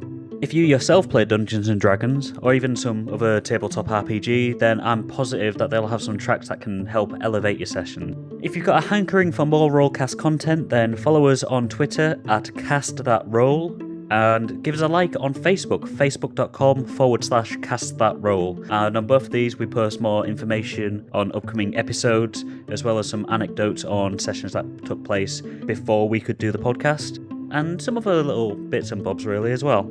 If you've listened to this episode and you want to see the video version, then why not subscribe to our YouTube channel by searching for the handle @CastThatRoll on YouTube. Likewise, if you've watched this episode but you want the next one to be in podcast form, then why not search for RollCast on Spotify, iTunes, and any of the other major podcast providers. We also have a special catch-up episode on our channel right now that covers just about everything that we couldn't publish previously due to copyright issues. So if you want a little bit of background on the story so far, then why not give that a look. Episode 3, Bringing Down the House, releases December 14th, and trust me when I say that it is quite an episode.